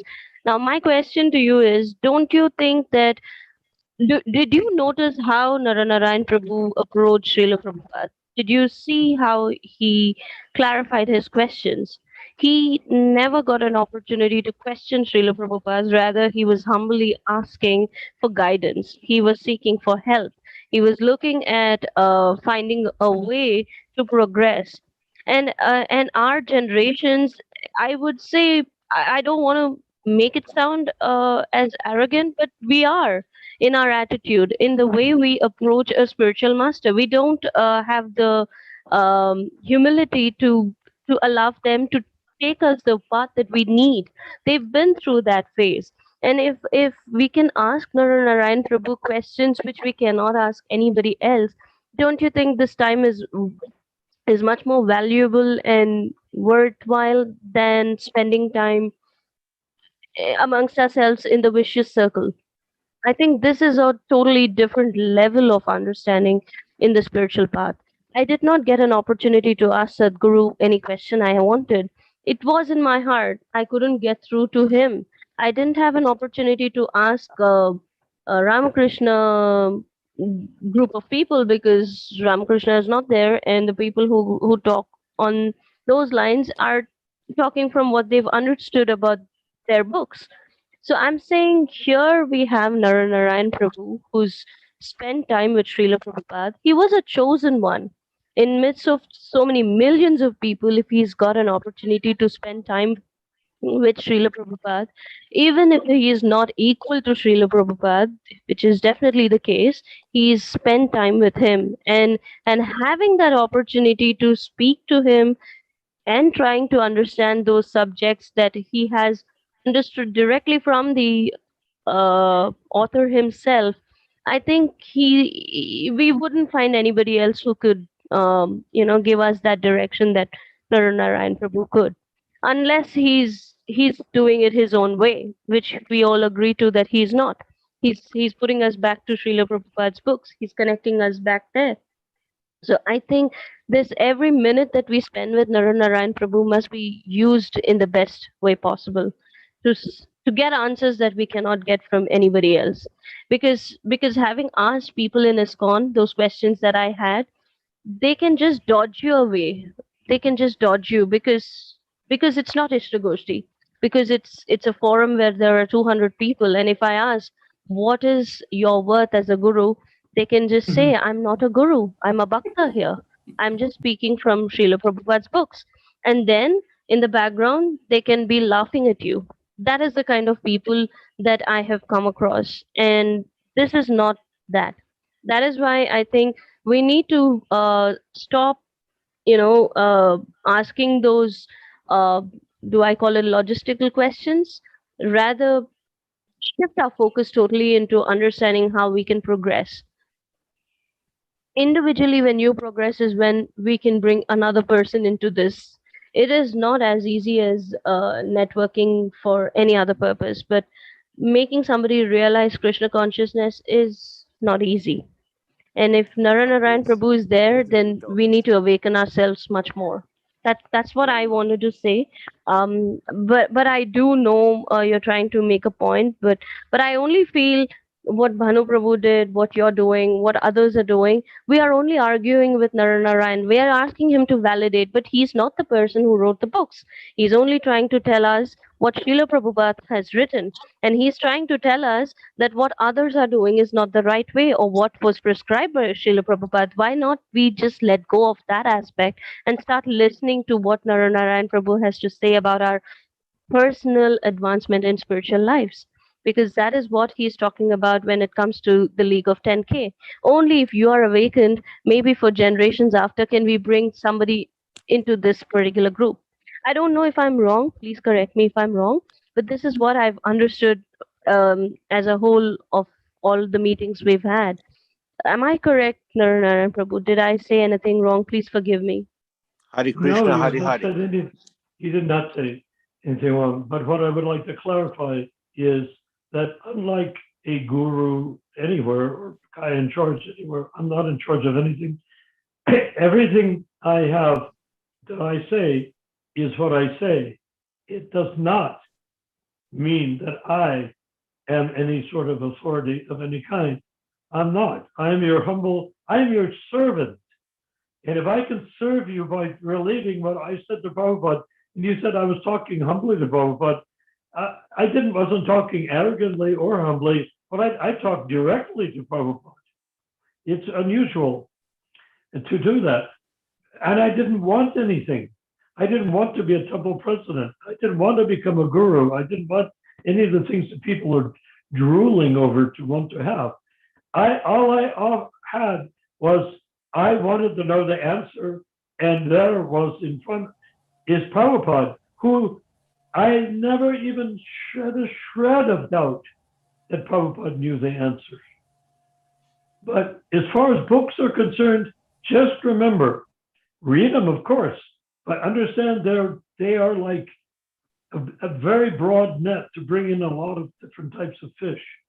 If you have specific questions, then figure out what it is you want to know and focus on that. I think that's what Shreya is concentrating on or saying. And I'm also saying this, Prabhu. It's like when Lord Krishna is trying to reach out to you, stretching his arms, you want to say, no, you're just a charioteer. I don't want you. It's as funny as that. When we have a direct contact or a direct person who's been through all those times, that's why earlier today I was asking Rupa Mataji if she's heard Srila Prabhupada or if she had the opportunity to meet him. And we all are from a different generation altogether. Very, very few people who actually spend time with him are reachable. And it was my luck, probably. It was an opportunity. It was a Krishna calling that this is where I would find my answers, which is why I got connected to Istagosthi. And how much more fortunate am I that I can directly ask my questions to the person who knows a lot more than the others? Don't you think, Vashish Prabhu? Please don't get me wrong. I'm only saying give up on all those questions, whether you're correct, whether you're wrong. Just go by the flow. Just let him answer, maybe because you're not going to find these answers again later on. I don't know if it makes sense to you what I'm trying to say. Because all that you're trying to say is create just another group that's already out there. Too many fish we already have, but we don't have this one shark. Let's allow him to teach us what he knows, which is definitely much more worthy than all the others who are already doing what they're doing. Hare As long Krishna. as he's teaching us what Prabhupada wants to teach us, I have no problem with that. Anyone, maybe Narayan Prabhu or any new person who tomorrow joins the group, if he tries to bring, if he tries to tell us something but I wasn't aware, and Prabhupada has said this, why should I not accept it? Well, that's wonderful. That's So what if you think, Istagosthi is. if you think, like if where you think, you can ask questions that nobody's Yeah. ever asked and get answers that have never been answered before. Of course. It can And be anyone you, or could it do can it, be, not just it can be me. you, or it can be someone who tomorrow joins the group who is not even chanting, but he says something Yes. something revolutionary, what Prabhupada wanted us to know. So even if that person says, pertains to your heart of hearts, because I can see your heart of hearts. You want to speak from Siddhanta, but you've been trapped by thinking you have to quote everything. You don't have to quote anything. You've read. Whatever you've read, speak from that as Siddhanta, conclusion. And that's the soul speaking. The jiva speaking. Who do you think is talking right now with this Prabhu, loud voice of I mine? tell you, It I is tell the you something. jiva speaking, not some quote speaking. Okay, I tell you something. Prabhupada said these books are the law books for mankind for the next 10,000 years, right? Exactly. You know, you must have heard this. And what are Of law course. books? What and in the law and in the law court, every lawyer has to take evidence, okay? Has to support his evidence from the what to say from the what's it called, from the law book. Yes, but So whatever. we're not in a court of law. We're not. You have a mind like a lawyer, which is very good, but we're not doing a law case like that. We are hearing and reaching a conclusion from what we heard. Okay. That's Okay. called When you're Siddhanta. condemning, okay, let's, I'm just asking this There's to. no arguments going on. So You sorry have to to interrupt, realize. Prabhu. I'm so sorry to interrupt. Now, my question to you is, Vashish Prabhu, if Lord Krishna appears in front of you and says, "Come on, hold my hand. Let's take a walk," would you say, "I don't think you are Krishna," or do you think you would grab his hand and continue? what if it is some imposter? What if it is some That is what imposter? that is what Narayan Prabhu is saying, that you're stuck in a vicious circle. You're trying to Okay. validate what's already validated and already written by authority. Haribo. And you already are believing Srila Prabhupada, who is the authority. He's trying to bring you out of that vicious circle and saying, "Here I am, ask me your doubt." And you're saying, "Let us go back referencing it to the books." He has read the books. He has spent time living through those books. And we don't even have that much time left to read those books. Trust me, it's not easy to get through just reading the books Srila Prabhupada has written. I mean, it's surprising.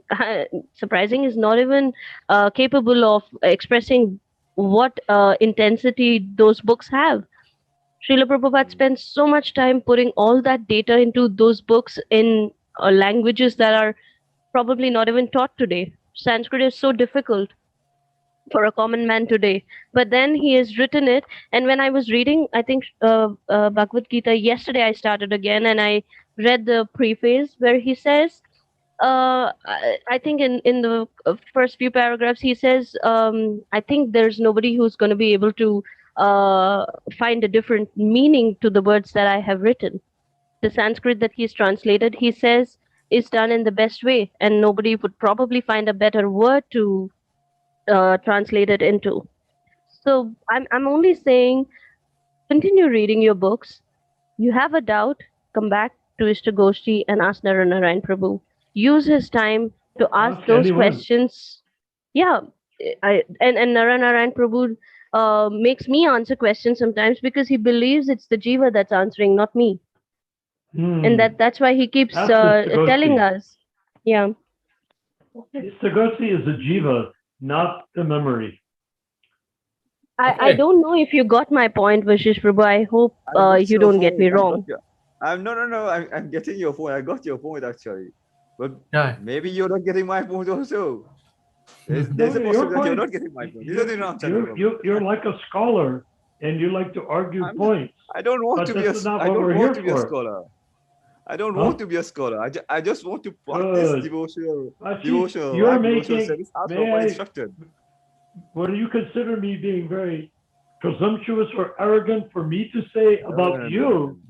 You are in the midst of a major spiritual breakthrough, where you, with your huge intellect, your huge spirit, your huge consciousness, are going to become freed from being strapped down like a teacher in a classroom. You're going to become free to speak from the spiritual platform because you are spirit soul.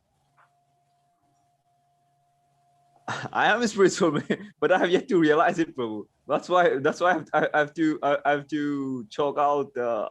I have to follow the path which Prabhupada has chalked out for us. You are a spirit soul, Jai. Yeah, we are spirit soul, but I'm not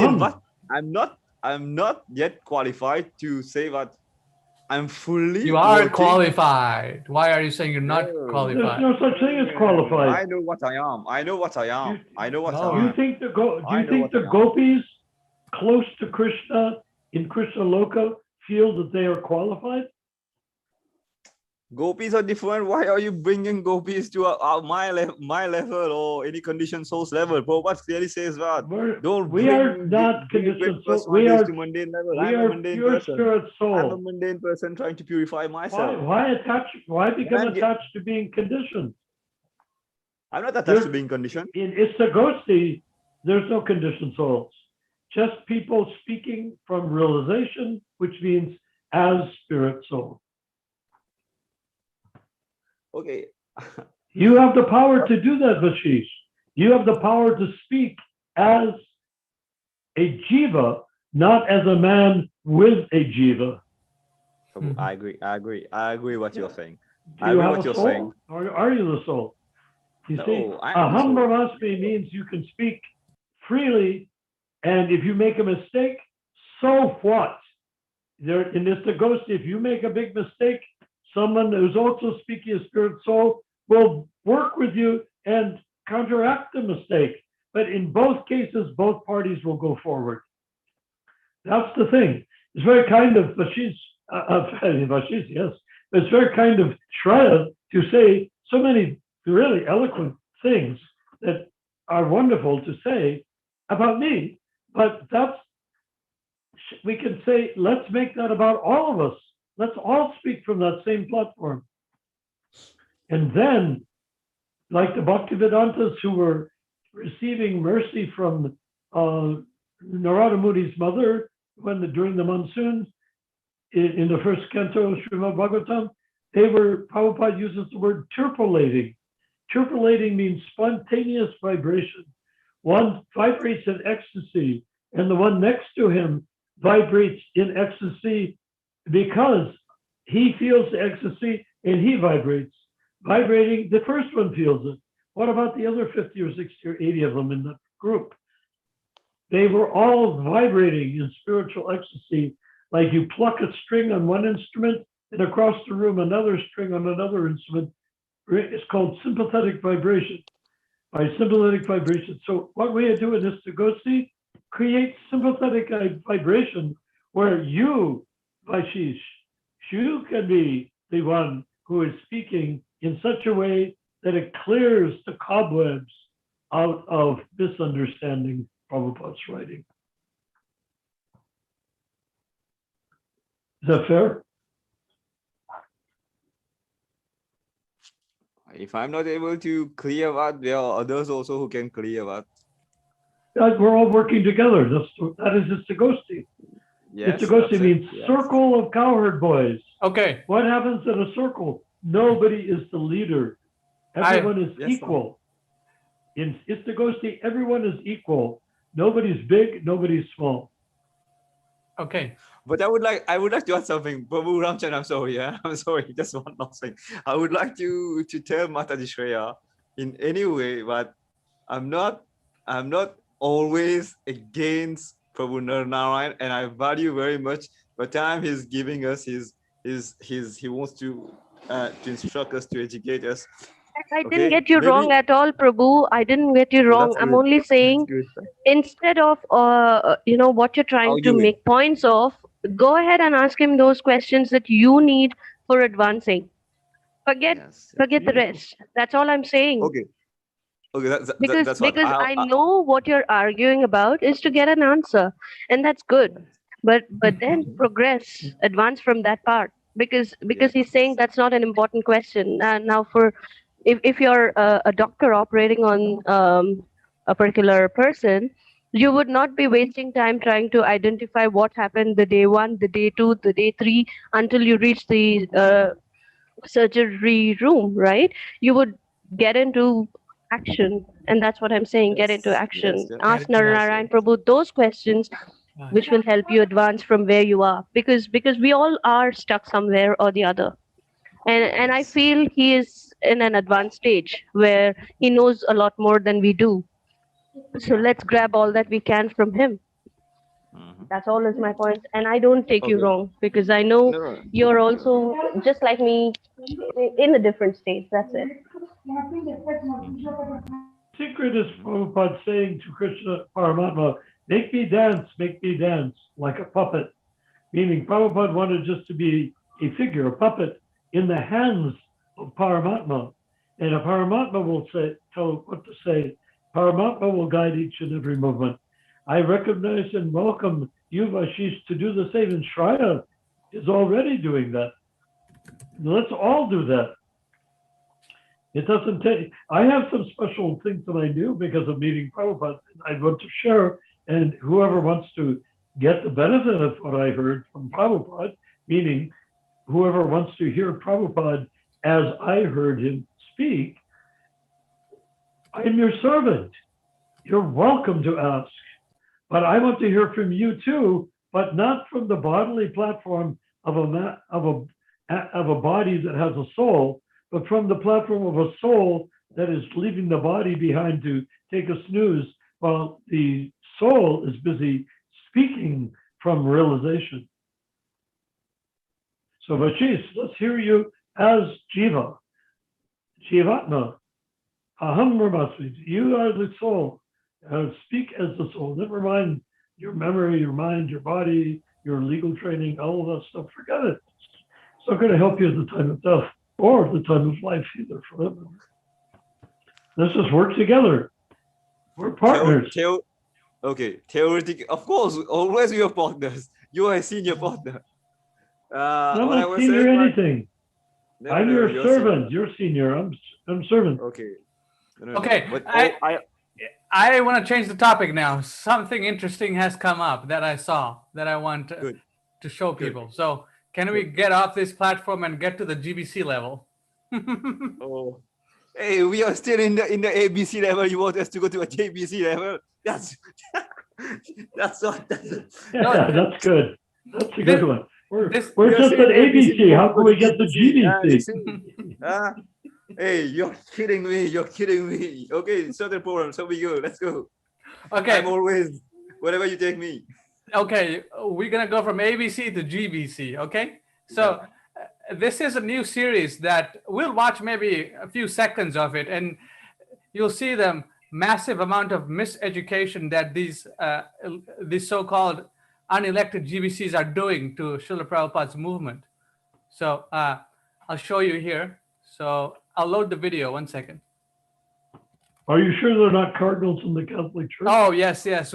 That's what we're gonna have a little discussion about. So this is a devotee named Konteya Das. I think he's a disciple of Jai Pataka, and he lives in Mayapur.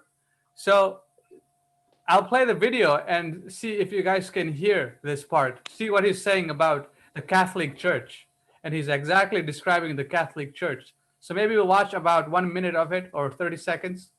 So I'll play it now. So it's a series about the history of the governing body commission of the International Society for Krishna Consciousness. Founder Acharya is Divine Grace A.C. Bhaktivedanta Swami Prabhupada. So we will explore different phases of the history. Is the audio coming out clear? I just want to see if people can hear nicely. Not. It's broken. It's kind of. It's not that clear. No, Narayan Prabhu, is the audio clear for you? I guess not. So let me. Shri Prabhu, is the audio clear for you? No, Prabhu, even I'm not able to hear it clearly. Okay, let me fix it. 1 second. Okay, let me fix the audio real fast so people can hear. Prabhu Ramchandra, otherwise you can directly tell us what is the issue actually, and we can discuss. We trust you in that. What is the issue? I want you to hear it. 1 second. So it's going to take me about 30 seconds to just do that so you guys can hear nicely. No, the audio has to be there, like evidence. Okay. Okay. Meanwhile, I'll say about what we just told. See, Prabhu, when you say I'm spirit soul, I am spirit soul. Okay, Vasisht. Okay, you're talking to me, but okay, you're asking me whether I know I'm spirit soul. Okay, theoretically I know I'm spirit soul, but right now I know I'm a stupid soul, and I have to the clearing stage. It is a simple process, as Prabhupada says, for the simple minds, but for crooked minds, it's very complicated. And I am among those crooked minds, so it becomes very difficult sometimes. So, you're just we are just being patient and persevere.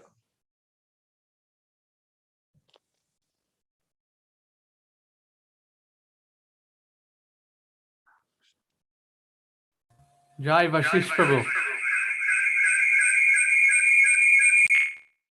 Hey, Ramchandra Babu, I think you need to unmute Mataji Rupa Manjari. You have muted her actually.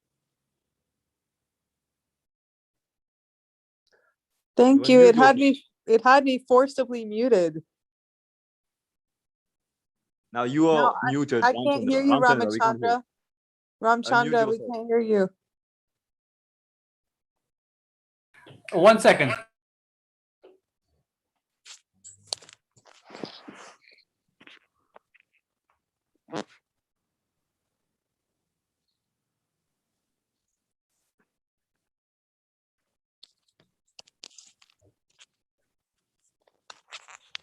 Okay, so I'll share the video now. This is pretty Okay. interesting.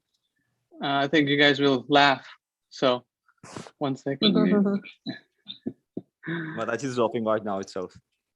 Okay, yes. All right. Who is this guy? Oh, this guy, he's a disciple of Jay Pataka in Why am I not India. surprised? He Yeah, has just see. that. He has a what? That look. He has that look of a JPS disciple. That stupid, Sure, Prabhu wants me to unmute her stupid once donkey again. look. Prabhu, can you just tell me who is Jai Pataka? Because I've heard you speak about him a couple of times. I'd like to know who he is. He's one of the top 3 poisoners of Srila Prabhupada. And he lives in West Bengal, and he's the guru of that whole region. And he has something like 80,000 disciples or so. Oh, 50. I thought 50,000 disciples he has. Oh, 50,000. Okay. And if you dare say anything against him in Mayapur, consider Oh, yourself yeah, a they'll dead kill man. you. They'll kill you. Yeah. They will literally kill you. Yeah. Because why? Because they will consider you to be an offender, a Vaishnava offender. So they are fully in their right, they in their standpoint, they are fully right in killing you. That's why I never went to Mayapur. Don't go right now also. Okay, don't go right now. No, I won't. I won't. Yeah. Okay, I'll start the video. So just let's watch for a few minutes the cheating business that they're doing. So it was 50 years that Srila Prabhupada established GBC on the 28th of July. Echoing, it's not good, Ramchandra. And today's presentation is The sound is weird. about Yeah, it's echoing, it's not good. esoteric basis of having a governing body.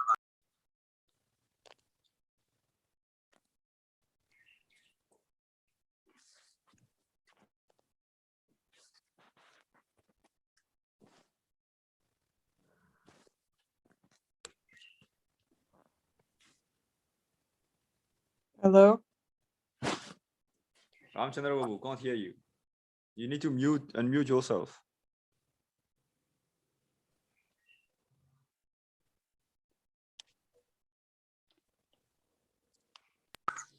Possible.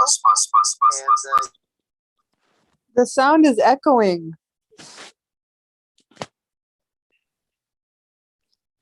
to ask. Okay, I think there's a problem with the echo. So Esoteric let me figure this out. What's going on here? underlying idea of a governing body. Next, please. Hey, you Ramchandra guys Babu, hear? I have a question to you. So the I have a question to you. philosophical root of collegial leadership. Now, different scholars studying religion have concluded that the structure of a religious group very much is connected to its theology. The idea of God, the idea of the history of God's revelation, it's also reflected to some extent in how a religion organizes itself. So what is our theological understanding and how that affects our structure? Next. So the highest aspect of reality is Krishna. Krishna and his internal energy, Srimati Radharani. Our is a very special theology. It's monotheistic. We have one God who is July 1970. And today's presentation is preliminary. We'll talk about the esoteric basis of having a governing body commission and not having, say, a single leader. So we have our Anantashesha Prabhu, who is manning the technical aspect, and we have a PowerPoint for you. So I request him to put it on. And feel free to ask questions. This is going on Facebook, it's going in YouTube. Please ask questions relevant to today's topic, if possible. And if there is time, we'll address them. Did everyone hear that? How they're discussing these things? Pretty funny, huh? Yes. Yeah. The esoteric underlying idea of a governing body. Interesting. Esoteric idea of a governing body. This is just games they're playing with words. Right. It's crazy. Esoteric underlying idea of a governing body. Srila Prabhupada gave a clear definition of the GBC, which is election. And it's not esoteric and it's not underlying. It's straightforward. Yeah. So just see, the levels of miseducation, and this is, systematically going on in the so-called ISKCON, Well, yeah, because the GBC has to constantly use psychological manipulation to make people accept them and not Prabhupada as the quote unquote ultimate ecclesiastical authority of ISKCON. And they're not even part of ISKCON. They're a separate legally formed corporation, GBC Society of West Bengal. Prabhupada never wanted that. He never ordered it. It never was created by him. So what legitimacy do these people have? None. None whatsoever. So that's what I wanted to share. It's pretty funny how this person here, a disciple of Jay Pataka sitting in Mayapur, is basically being manipulated by, the GBC, and he's so ignorant not to read the direction of management, or maybe he did read it, but they've all read it. They all know exactly what it is, and they hate the direction of management, which is why Rabindra Swarup issued an essay aimed at me and Narayan that was called, quote, Error of Zakhaimism, end quote. Zakhaim being Narayan's last name. That's how scared of it they are, because we did so much work and we pushed so hard and made this really amazing website, which I'm just devastated is gone. It had so much writing that I did, so much writing that Narayan did. And we presented piece by piece by piece, every line from the DOM, and said, this is what this means. This is what this is saying. And to counter that, he wrote that ridiculous document. So see how it's manifesting now, their systematic propaganda of misinformation. Narayan Prabhu, are you there? You muted I think him, I think he might have left. He's not you here. muted Hold him. on. Let me see if he's trying to get in. Okay. Narayan is here. You Okay. muted him. Oh, wait. Oh, you got to unmute yourself, Narayan Prabhu. We were talking and we, let's see. I thought you muted me. No, I By guess. the way, I would like to give a title to Ramachandra Prabhu. I think he should be the chairman of League for 10K. Yes.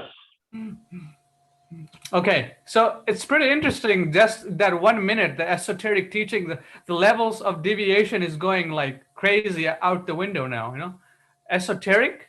I mean, come on. What's esoteric about Krishna consciousness?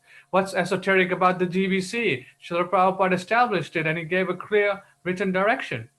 Prabhupada, I would even say, was, I don't want to speak for Srila Prabhupada, but I imagine that Srila Prabhupada would not even like the concept of anything being esoteric other than Krishna.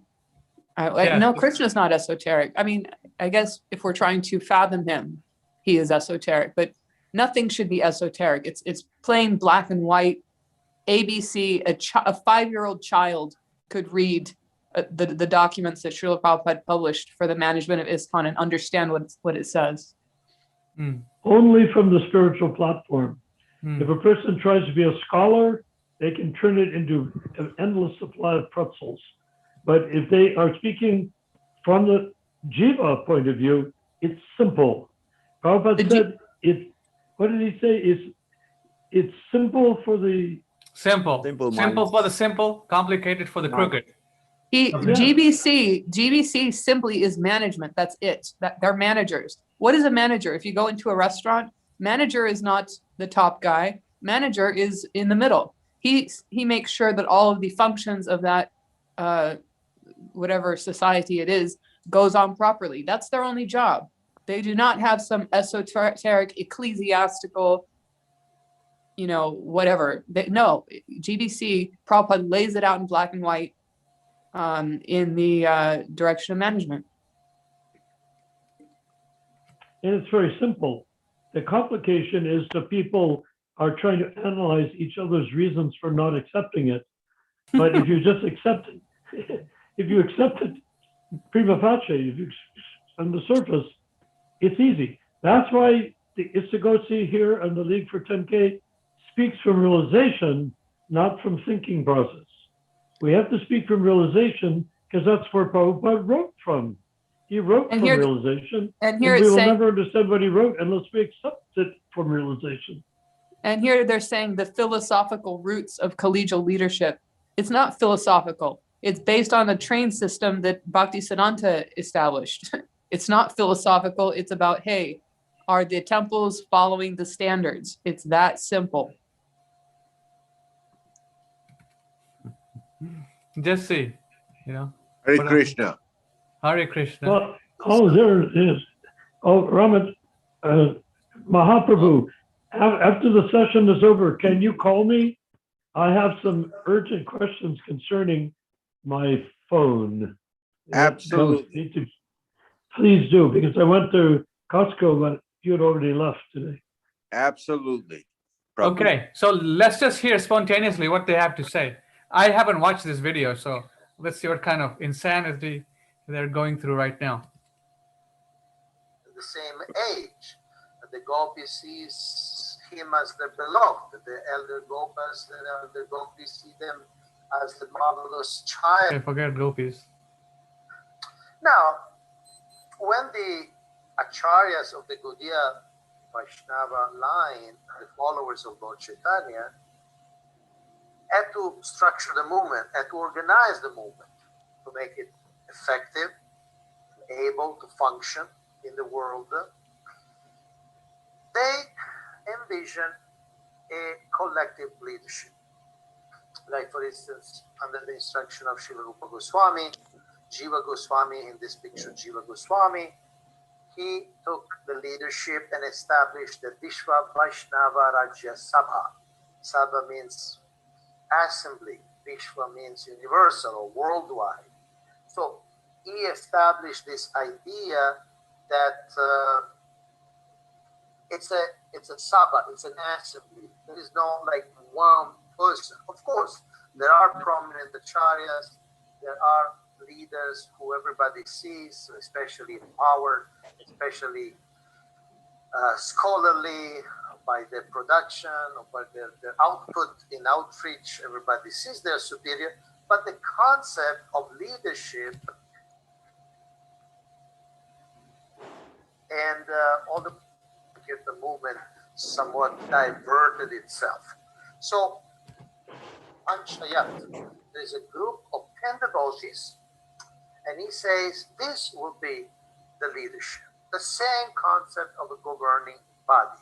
He puts himself as the sweeper in this market, in this operation, in this Sankirtan movement. Why sweeper? First of all, out of humility, because this is sweeper. This is getting body commission of ISKCON. Although the devotees were very young.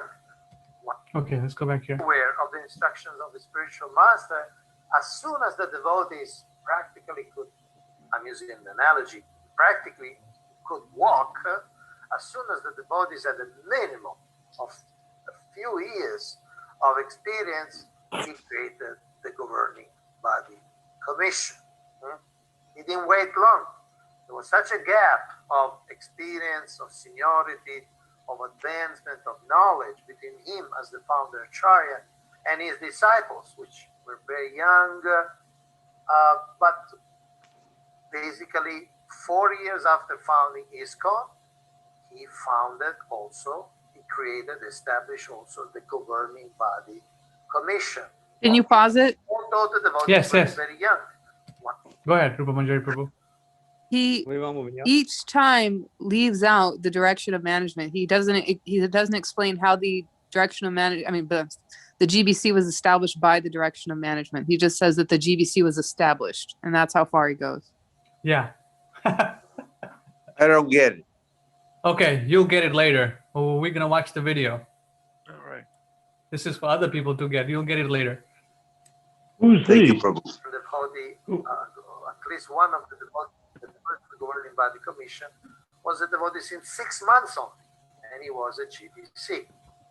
This shows how this of creating a collective governance was such a priority for Srila Prabhupada that as soon as the devotees had a minimum of seniority, he created this GBC.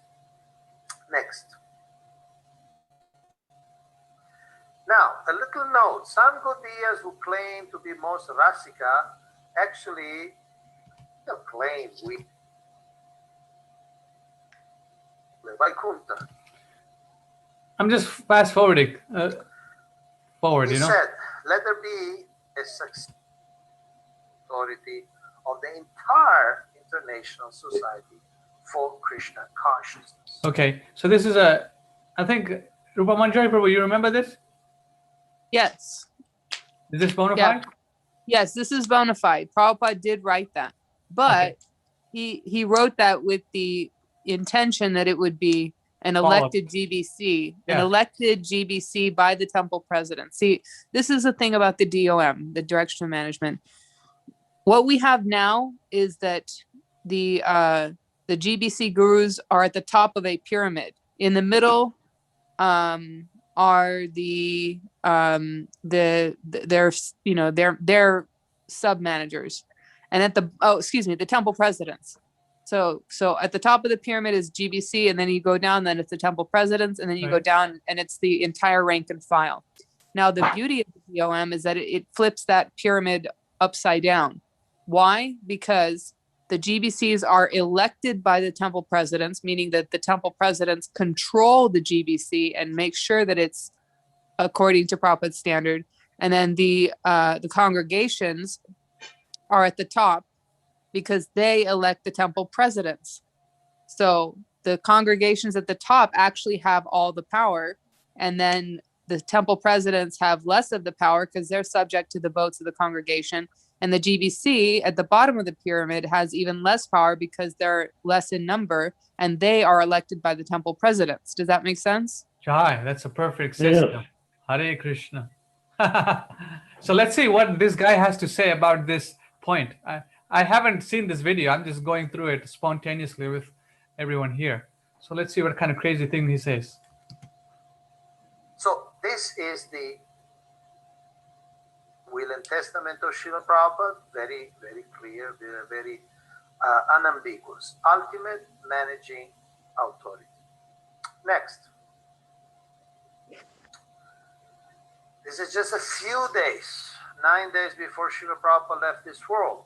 He, among the last instructions, the institution depends on the GBC. Next. Now, because Srila Prabhupada used this expression, ultimate managing authority, some people wonder, so is the GBC just managerial? In other Yes, words, yes, are they completely supposed managerial. That's it. administrators? Completely managerial, that's it. Yes, Jai. no more, no less. Let's see what this guy says. Which is, of course, being an administrator is important. You know, you got to manage finance, protect properties, see the legalities, see cash flow, and so on and so forth. See that the law policemen follow the law of the land, and so on and so forth. But is the GBC just a managerial function to just see to the administration? So I want to show the next few slides that show very clearly the Srila Prabhupada saw the GBCs not just as managers, but as spiritual leaders of ISKCON. Srila Prabhupada did not envision GBC just managers and someone else as spiritual leadership. Let's see this. So he's just trying to, I think, put forward the argument that these GBC are so-called beyond reasonable doubt. I think that's what they're trying to put. And there's some comments, I guess, in the chat. Let's take a look. Shri Prabhu said, all about money equals managerial. Absolutely correct. Very revealing quotes. Next. As I am old man, I'm traveling all over the world. Now to give me relief, the GBC members, I separate them into 12 more so that they can exactly work like me. Gradually, there will be initiators, at least first initiate.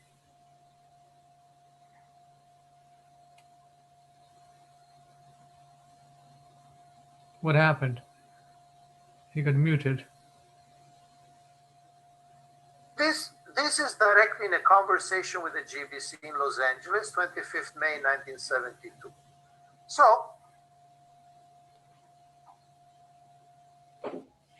Srila Prabhupada. Is this an authentic statement? Did Prabhupada really say that? I can look it up. But let's just continue. I'll do the research later. I'm just seeing the video. So that seems to go against a great deal of what he asked the GBC to do. yeah, let's hear. At the same time, right, 1972. Well, in 1972, these men who were the GBC, so-called, the chosen 12 men, they were somewhat, I mean, you can say they were in good standing or somewhat in good standing, and they could have acted as initiators on behalf of Srila Prabhupada, which was already going on since 1970. Exactly. So there's In nothing. 1973, they had a meeting with the Trey Rishi where they wanted to form GBC wanted to form ISKCON into a big corporation, which it is right now.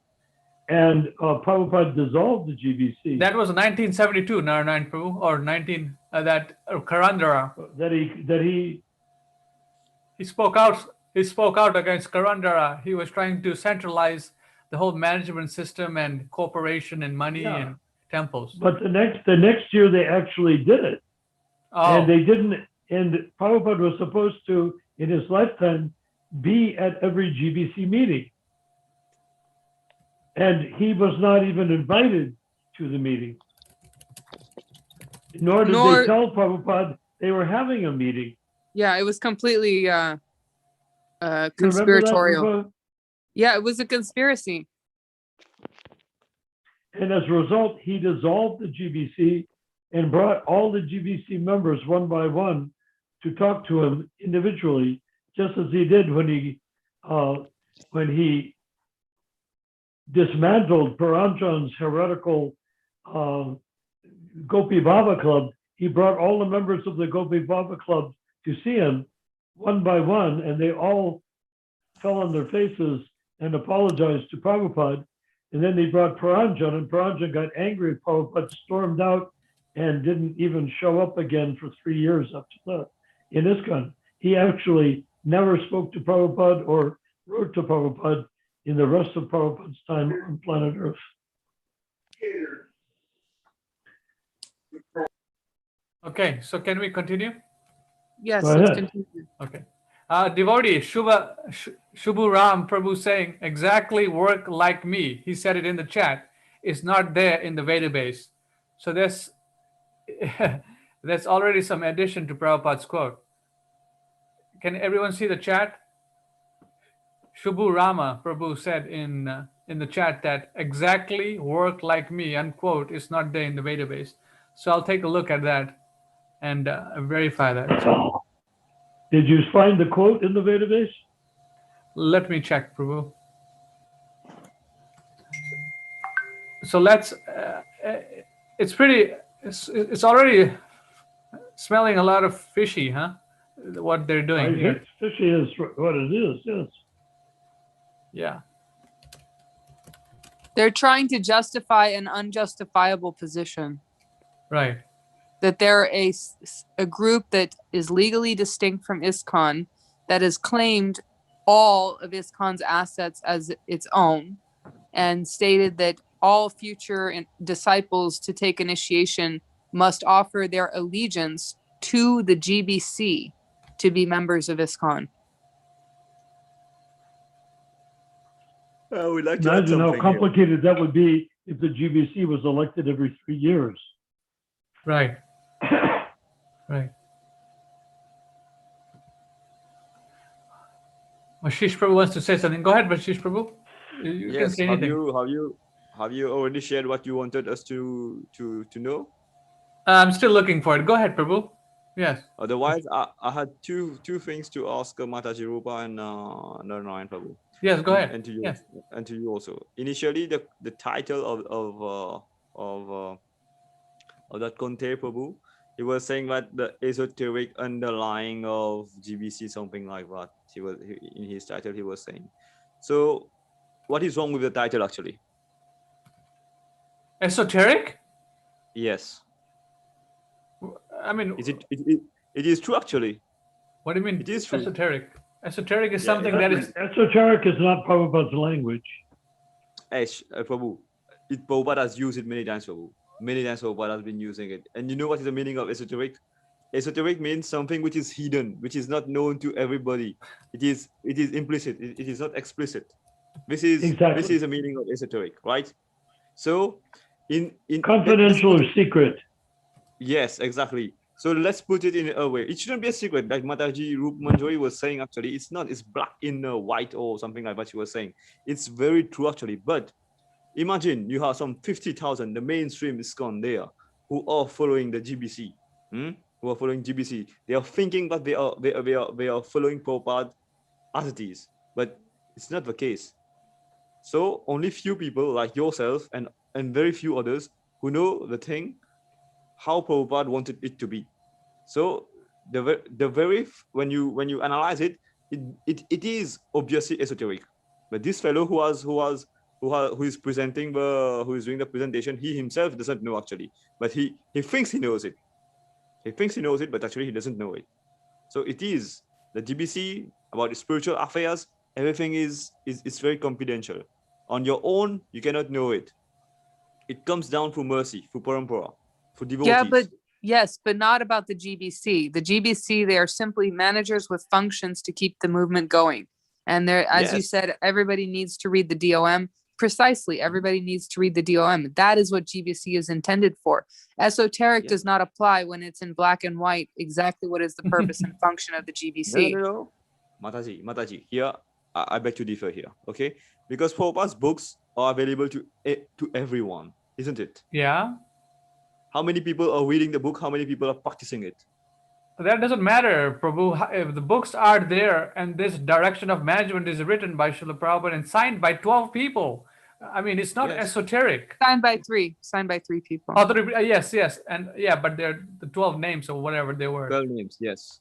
Yeah. No, you're again not getting me. What I maybe I'm not able to present what is in my Esoteric. head. Esoteric means Yes. what, according to you, in the GBC document? What are you No, precisely saying? in the GBC What document, is the there's nothing. esoteric part? Yes, what is the esoteric part? Esoteric part is for the world, actually. No. For the world, not for the particular persons who are what when it was issued, kind of.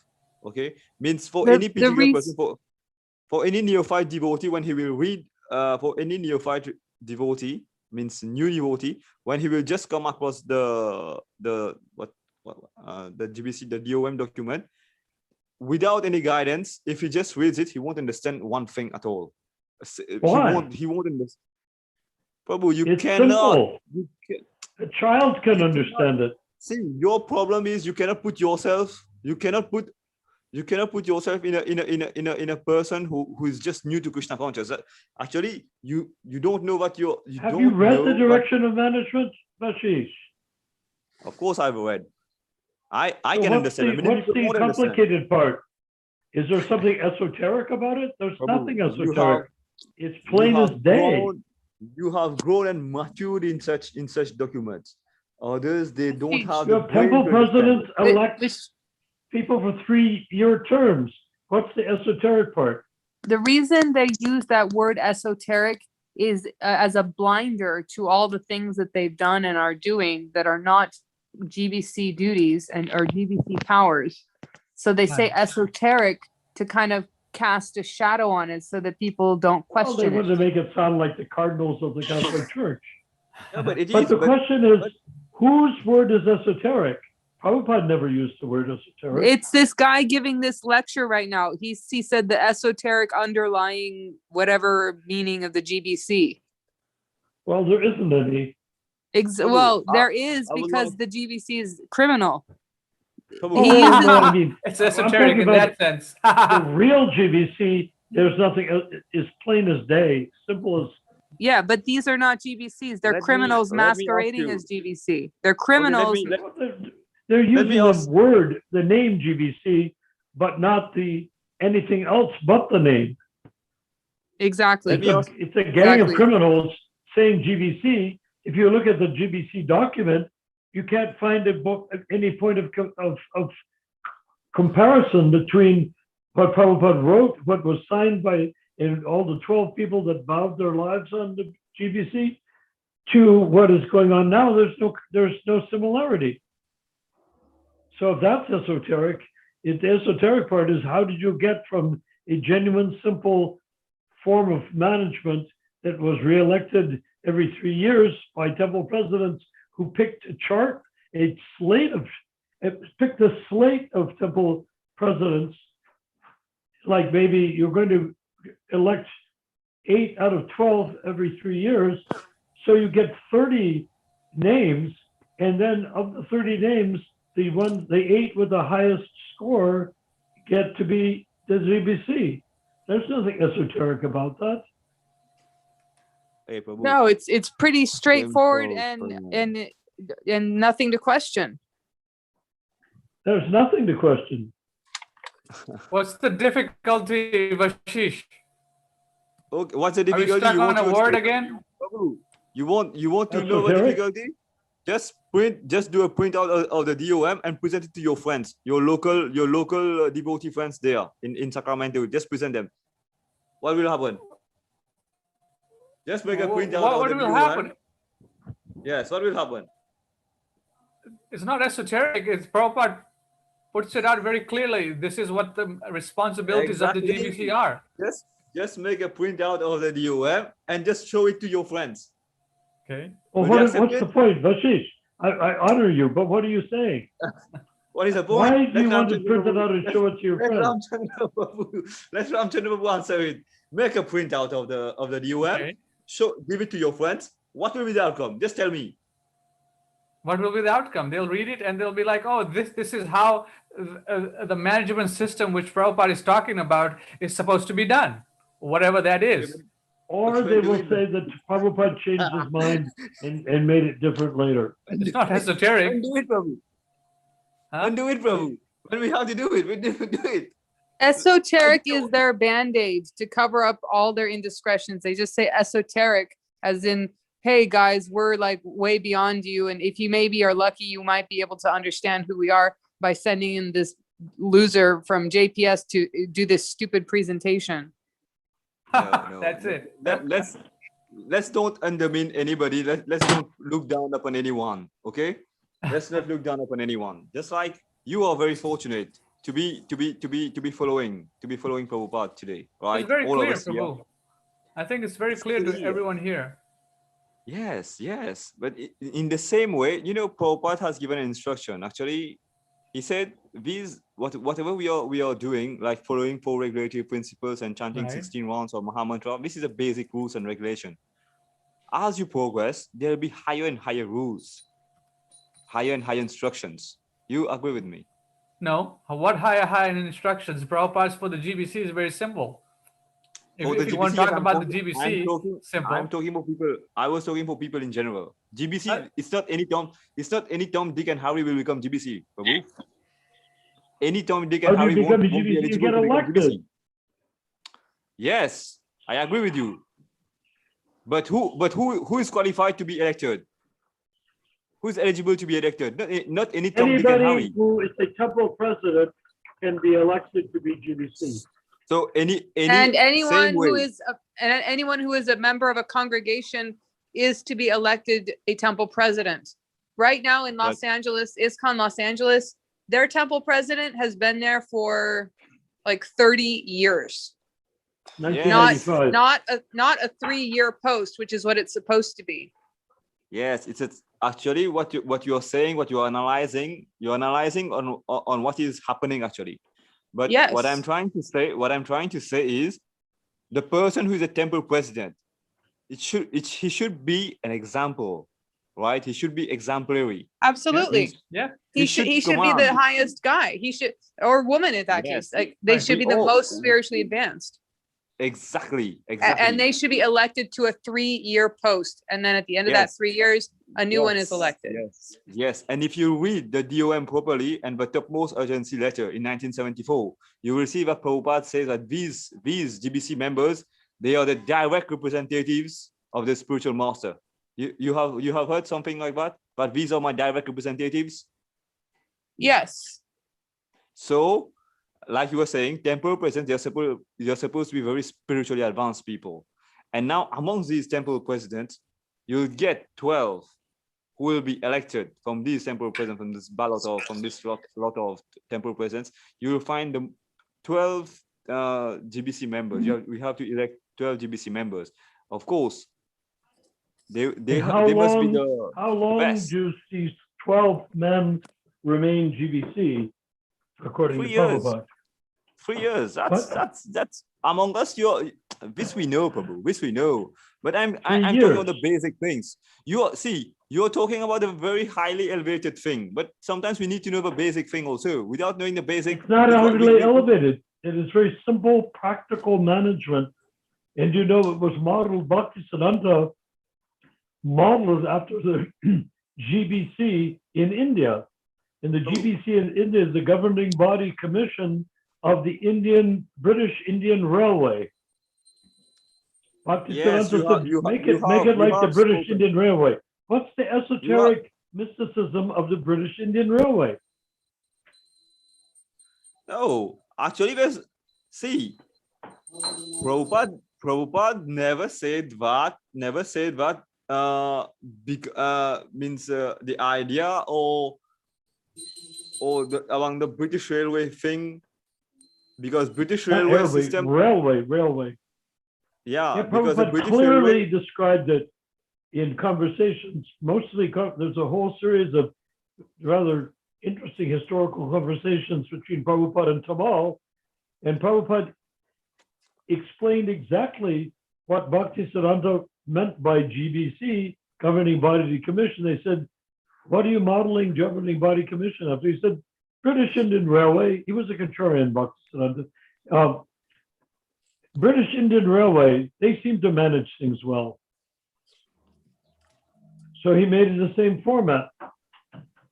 The whole point of it is it's secular, not mystical. Prabhu, even actually, since even in Bhaktivinoda Thakur time, Prabhu, Bhaktivinoda Thakur and others also like our original six Goswamis, Rupa Goswami, he created, just like you just heard, and it's true actually, that Vishwa, the present ISKCON, okay, it was actually Rupa Goswami who founded it way earlier in the 15th century or 16th century in the name of Vishwa Vaishnava Raj Sabha. You are aware of that? He wanted it to make it big. They all wanted to make it big, but somehow they couldn't. If it was there during Bhaktivinoda Thakur time, it was only in West Bengal, and during Bhaktisiddhanta Thakur time, it was throughout India and some other parts of the world like Germany or Burma. I don't know, some things like that. But it was only during Prabhupada's time that Prabhupada took it to another level. So I know. this thing that I actually took part in developing it. You shouldn't tell that, okay, this idea of GBC came from railway. This is very stupid actually, yeah. If you emphatically your category says that, okay, this GBC idea comes from British Railway, this is absurd actually. There seems to me, Prabhu, that we're thinking in circles. Where is this going? Why is this so circular? Why is this so circular? Because amongst us, the base itself is not proper. That's why it's going on circular and circular in a vicious circle, like we say. What do you say? There's nothing. It's a simple thing. It's like you could have in America we have a parent teachers association, which deals with interacting between the parents and the school. It's a very simple organization. It's very effective, and it's been going on for 100 years. Okay. It's a very simple management. I'd like to ask you something. Can I explain why Prabhupada wanted a GBC and what he wanted them to do? Because I happen to know the answer to my question. Tell us. We would like to hear from you. Okay, tell us. Okay. Hare wrote a book called The Hare Krishna Explosion.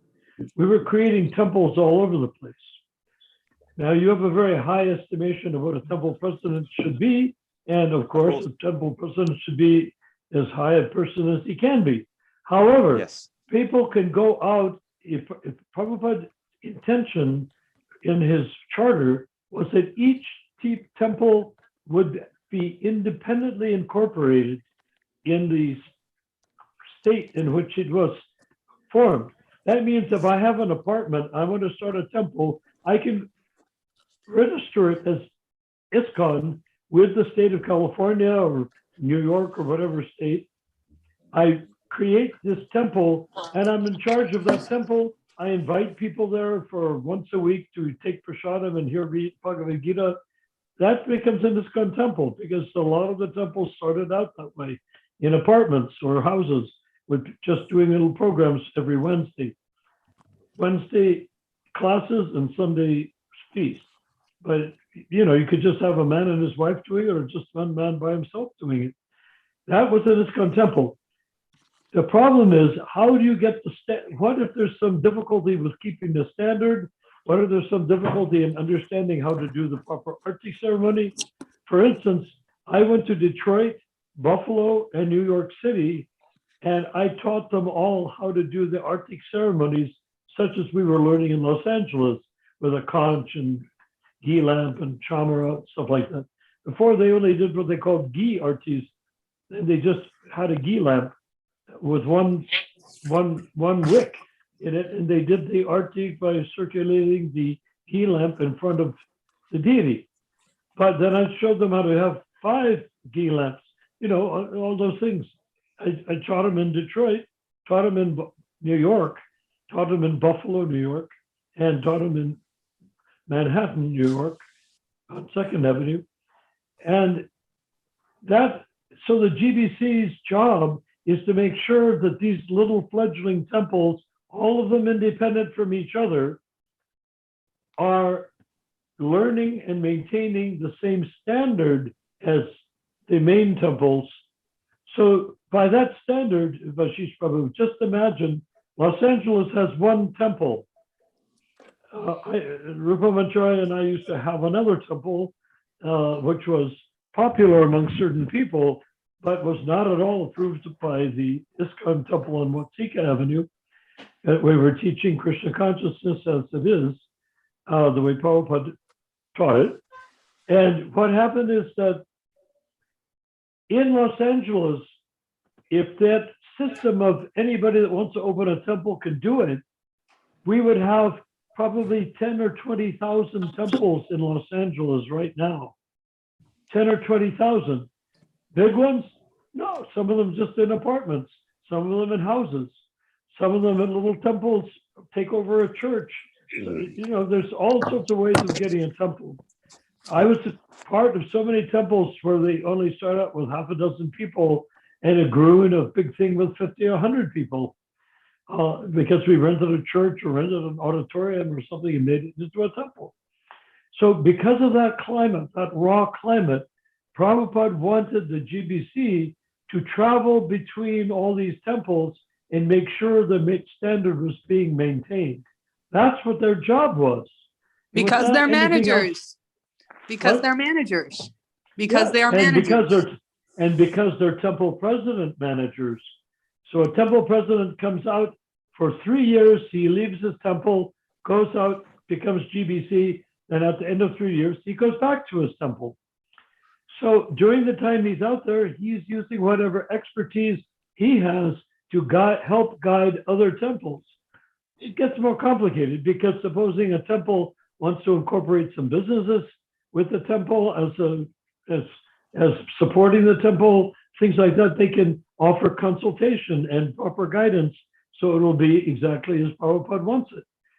Okay, at the end of 3 years is the important part. They go back to their temple. The temple president goes back to his temple up to 3 years. And when he goes back to the temple up to 3 years, he knows more than he knew when he started out because he's visited so many temples, helped so many temples.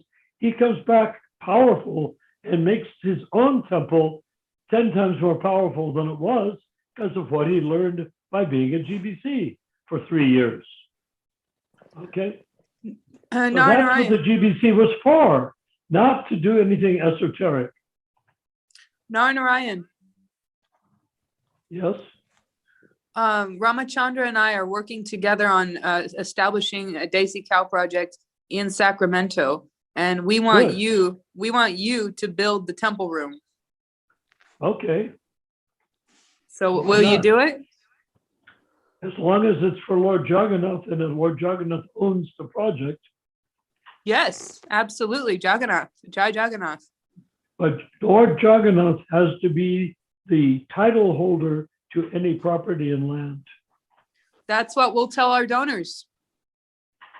Yeah, and that will get many donors, won't it? It if will. If you get a local corporation, people say, yeah, you give them money and I get a blessing and a piece of sweet rice or something, but who knows, they're probably just scamming just like everybody else is. But if you have it owned by Lord Jagannath and all the meals that are cooked in the temple and distributed to the community so nobody even needs a stove, then it'll be easy. It'll be easy. You have an easy, powerful movement that everyone will flock to, including, or maybe even particularly, karmis. Yeah. Because people are suffering. Look at homeless people. They don't have to be homeless. They could be milking cows. Yeah, we can talk to homeless people, see if they want to participate. It's not like that. We just do the program and the homeless people will start showing up. Right. Yeah. But it doesn't have to be homeless people. It could be people that are getting unemployment insurance. When their unemployment insurance runs out, where are they going to make a living? Well, I've heard this that Go back to farming. Go back to farming. Yeah. Right. Exactly. They said, okay, I'm coming here, but I have to make sure everything is vegan. sorry, no vegans are allowed. No, there is vegan stuff that they can eat. They can skip the No. They have to be able lassi and to. samosas. They have to believe in supporting the cows. Yeah. Vegans want to eliminate And- cows from the planet. And by the way, Narayan, guess what? What? Ramachandra sent me a link to an ISKCON San Jose. What's it called? It's not ISKCON, first of all, and it's you can say it's associated with it, but it's not an ISKCON project. No. But you said it's Silicon Valley. Silicon Valley, yeah, that's Vaisheshika's, boys Okay, there. so in Yeah. Silicon Valley, they have started a cow project, which is beautiful, and they have gear cows. I don't know where to get gear cows in America. I'd like to know where they got theirs. Well, they'll tell you. Yeah, these guys are Because good. I want those cows. Those are the cows that I want. Are we talking about Desi cows? These Yeah. are the king. These are the king and queen of Desi cows. Gear. Well, G- that should be. If they can do it, you can do it. yeah. Haribo, Jai. What happened to our whole rest of the? Where's everybody else? Did they all leave the meeting? No, they're here. Vashish is here. There's another devotee here named Prabhu. Can you introduce yourself? Unmute yourself, whoever you are. You have made very valid points, and can you introduce yourself and your? Yes, Prabhu. Go ahead. Yeah, I'm going to show Prabhupada. I'm Subramaniam Prabhu. Is it audible? Yes, yes.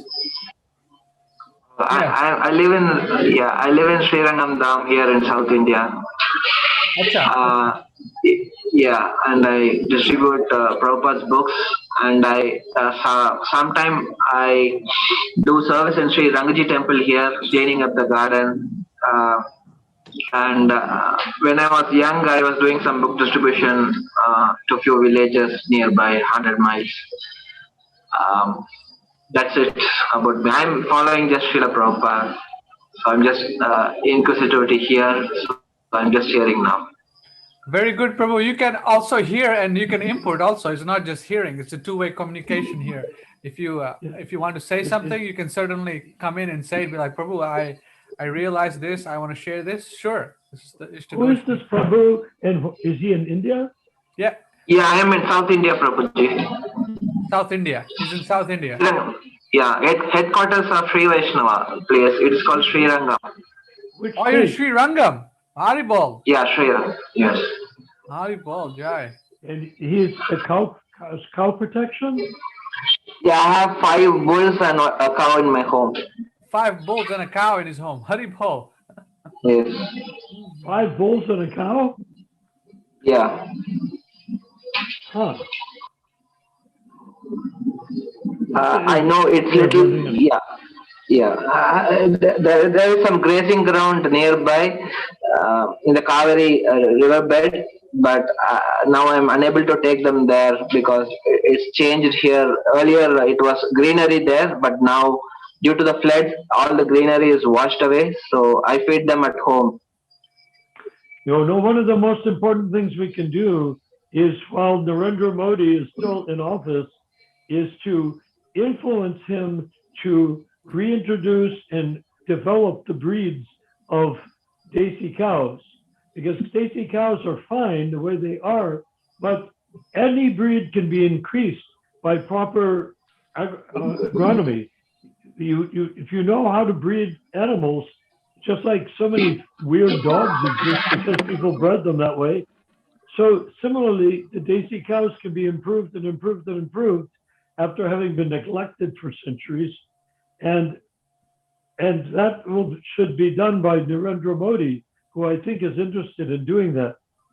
My understanding is that when he understood about the Desi cow mentality, that he stopped importing bull semen from America to make big husky cows that are better for beef eating. So he's now cultivating more Desi cows. That should be encouraged in India.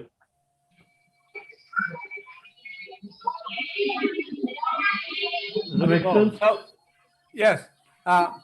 What's your? Are Yes. you initiated by an ISKCON guru, Prabhu, or you just you were? No, no, I have not taken any initiation as such, but I am trying to chant 16 rounds at home. Hare Krishna. Jai. Yeah, How old are you, Prabhu? How old are you? I am 45. Okay, Hari Bol. Oh, you're Grihasta? Yes. Okay, all right. Everyone's a Grihasta here except Vashish.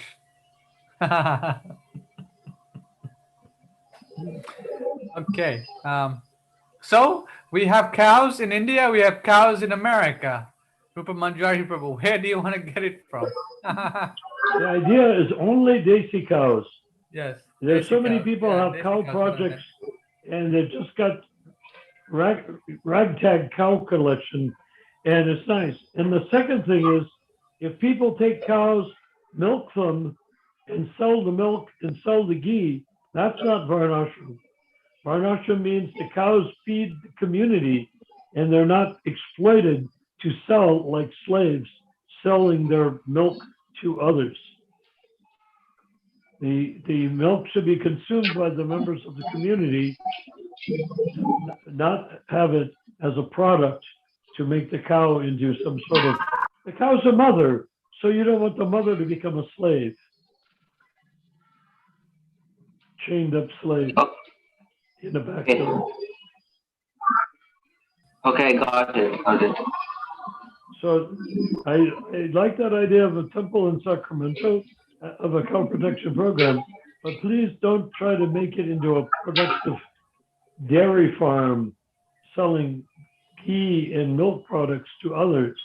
It should be a community that develops the number of cows depending on how many cows are needed for that community, not how to exploit the cows. Jai. Rupa Manjari Prabhu, you're unmuted, so Yes. Hari Bol. I have a question, Narnarayan. If we're not to sell the milk from the cow, how do we bring in Lakshmi? Just get donations? Just ask for donations? Well, the ultimate purpose of a cow protection program is self-dependency. It's like when people came across into the Midwest with covered wagons and they set up a farm. I mean, where do they make their money? They didn't.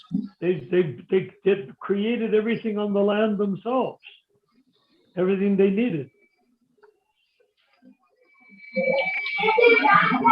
Also, I realized that it's not practical at the very beginning, but in the ultimate conclusion, Dharma Ashram should be a moneyless society that is based on raising what you need and sharing what you raise, so that everybody shares. That's why Prabhupada called it transcendental communism, because the communist principle is from each according to his ability, to each according to his need. And apparently Karl Marx got that philosophy by studying Ram Raja, by reading the Ramayana and the history of Lord Ram, as well as Mahabharata and other things like that. So he and Engels and Hegel were studying that, and they came across how here's a king where everybody works according to their ability and everyone gets whatever they need. Not profit, not money, but whatever they need to live on. And, clothes, yes, you have. House, yes, you get it. Food, yes. Ornaments, yes. Saris, dhotis, yes. Big stereos, no.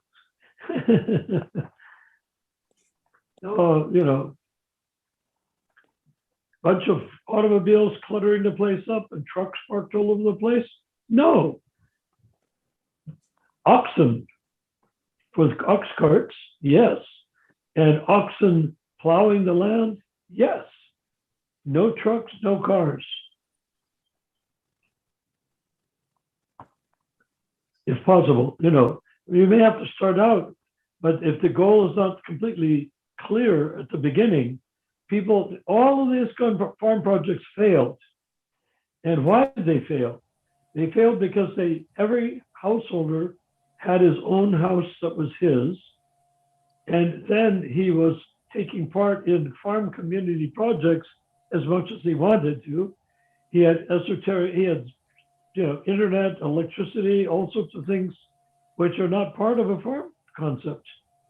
It was all the hooking in, being addicted to, having, like, injecting crack cocaine or something, getting electricity. You don't need electricity. Maybe at the beginning, but it should be a thing to work away from so that people can use ghee lamps for light, not oil lamps, not electrical light bulbs. In other words, you want to replicate the sustainability of human life in Varnashram means that the cows, from the Shudras to the Brahmins, everyone is a participant in caring for the cows, who then care for the people. Cow's mother, well, treat her like a mother, not like a slave to produce milk that you want to sell. Does that make sense? So what if there's an overage of milk? Can we sell the overage? That's an interesting question. But if there's an overage of milk, it would indicate you have too many cows. Well, we want to start with like 2 or 3 cows and 1 bull and 2 oxen. Yeah. And the bull may or may not be required at the beginning, because the cows can be impregnated by artificial insemination, which means you may get a better breed than you could get from that particular bull. And particularly if you have 1 bull and you have a whole bunch of calves, well, how incestuous do you want them to get in order to produce a flock or a herd of cows? And of course, it's very, very important to keep the cows fresh, because when they're producing milk, then they're not retired. But once a cow stops giving milk for not being milked, then she has to have another calf before she gets milk again. That's what happened in Vrindavan. So they took all the calves and put them out in the field in the middle of a snowstorm to die freezing to death because they didn't want to kill the calves. So that's what happens when you do it wrong. So it's very important to do it right. And I'm very glad to help in whatever way I can. I was raised on a farm, so I'm experienced not with cows, but I know animals. We have a question by a devotee that Shubharama Prabhu saying, what do you do with bulls is the main challenge. You castrate them and put them to work. Yeah. Considering if you have a bunch of people, then all the bulls will be your transportation to go from one place to the other. Like a husband. Yeah. Yes. Okay, I'm getting sleepy, you guys. Okay, yeah, that's what I was going to say. I think we went a long day today, 7:30 we started. It's 8:30, 9:30, 10:30. Oh, like close to what, 3 hours now. So let's end it here, nice. Prabhu. We've accomplished a great deal. Is Shreya still with us? No, Shri Prabhu left about an 45 to 1 hour ago. She was brilliant, wasn't she? Right. Jai. She started out with doubt and ended up totally affirmative. Shubharama Prabhu, please join on the WhatsApp group. I sent you the link, Prabhu. You sign up in the WhatsApp group, so you'll get the link. You'll get the Zoom link, so you can participate anytime you like. We have Zoom meetings every Wednesday and Saturday and Sunday. So we have another meeting tomorrow. Yes. So you can join and share your realizations. And Shri Vashish, is he still with us? The boss is here, the lawyer, Prabhu. The lawyer's here. Okay, good night. Good night, everybody. You're the chairman of the board. Okay, so we'll end it here. We used to call Frank Sinatra the chairman of the board. Hare Krishna, Prabhu. Jai. Okay, Vashish Prabhu, please accept my respect, my honor, and my enthusiasm for your incredible participation. And Shubharama Prabhu. Hare thank Krishna. you, Chairman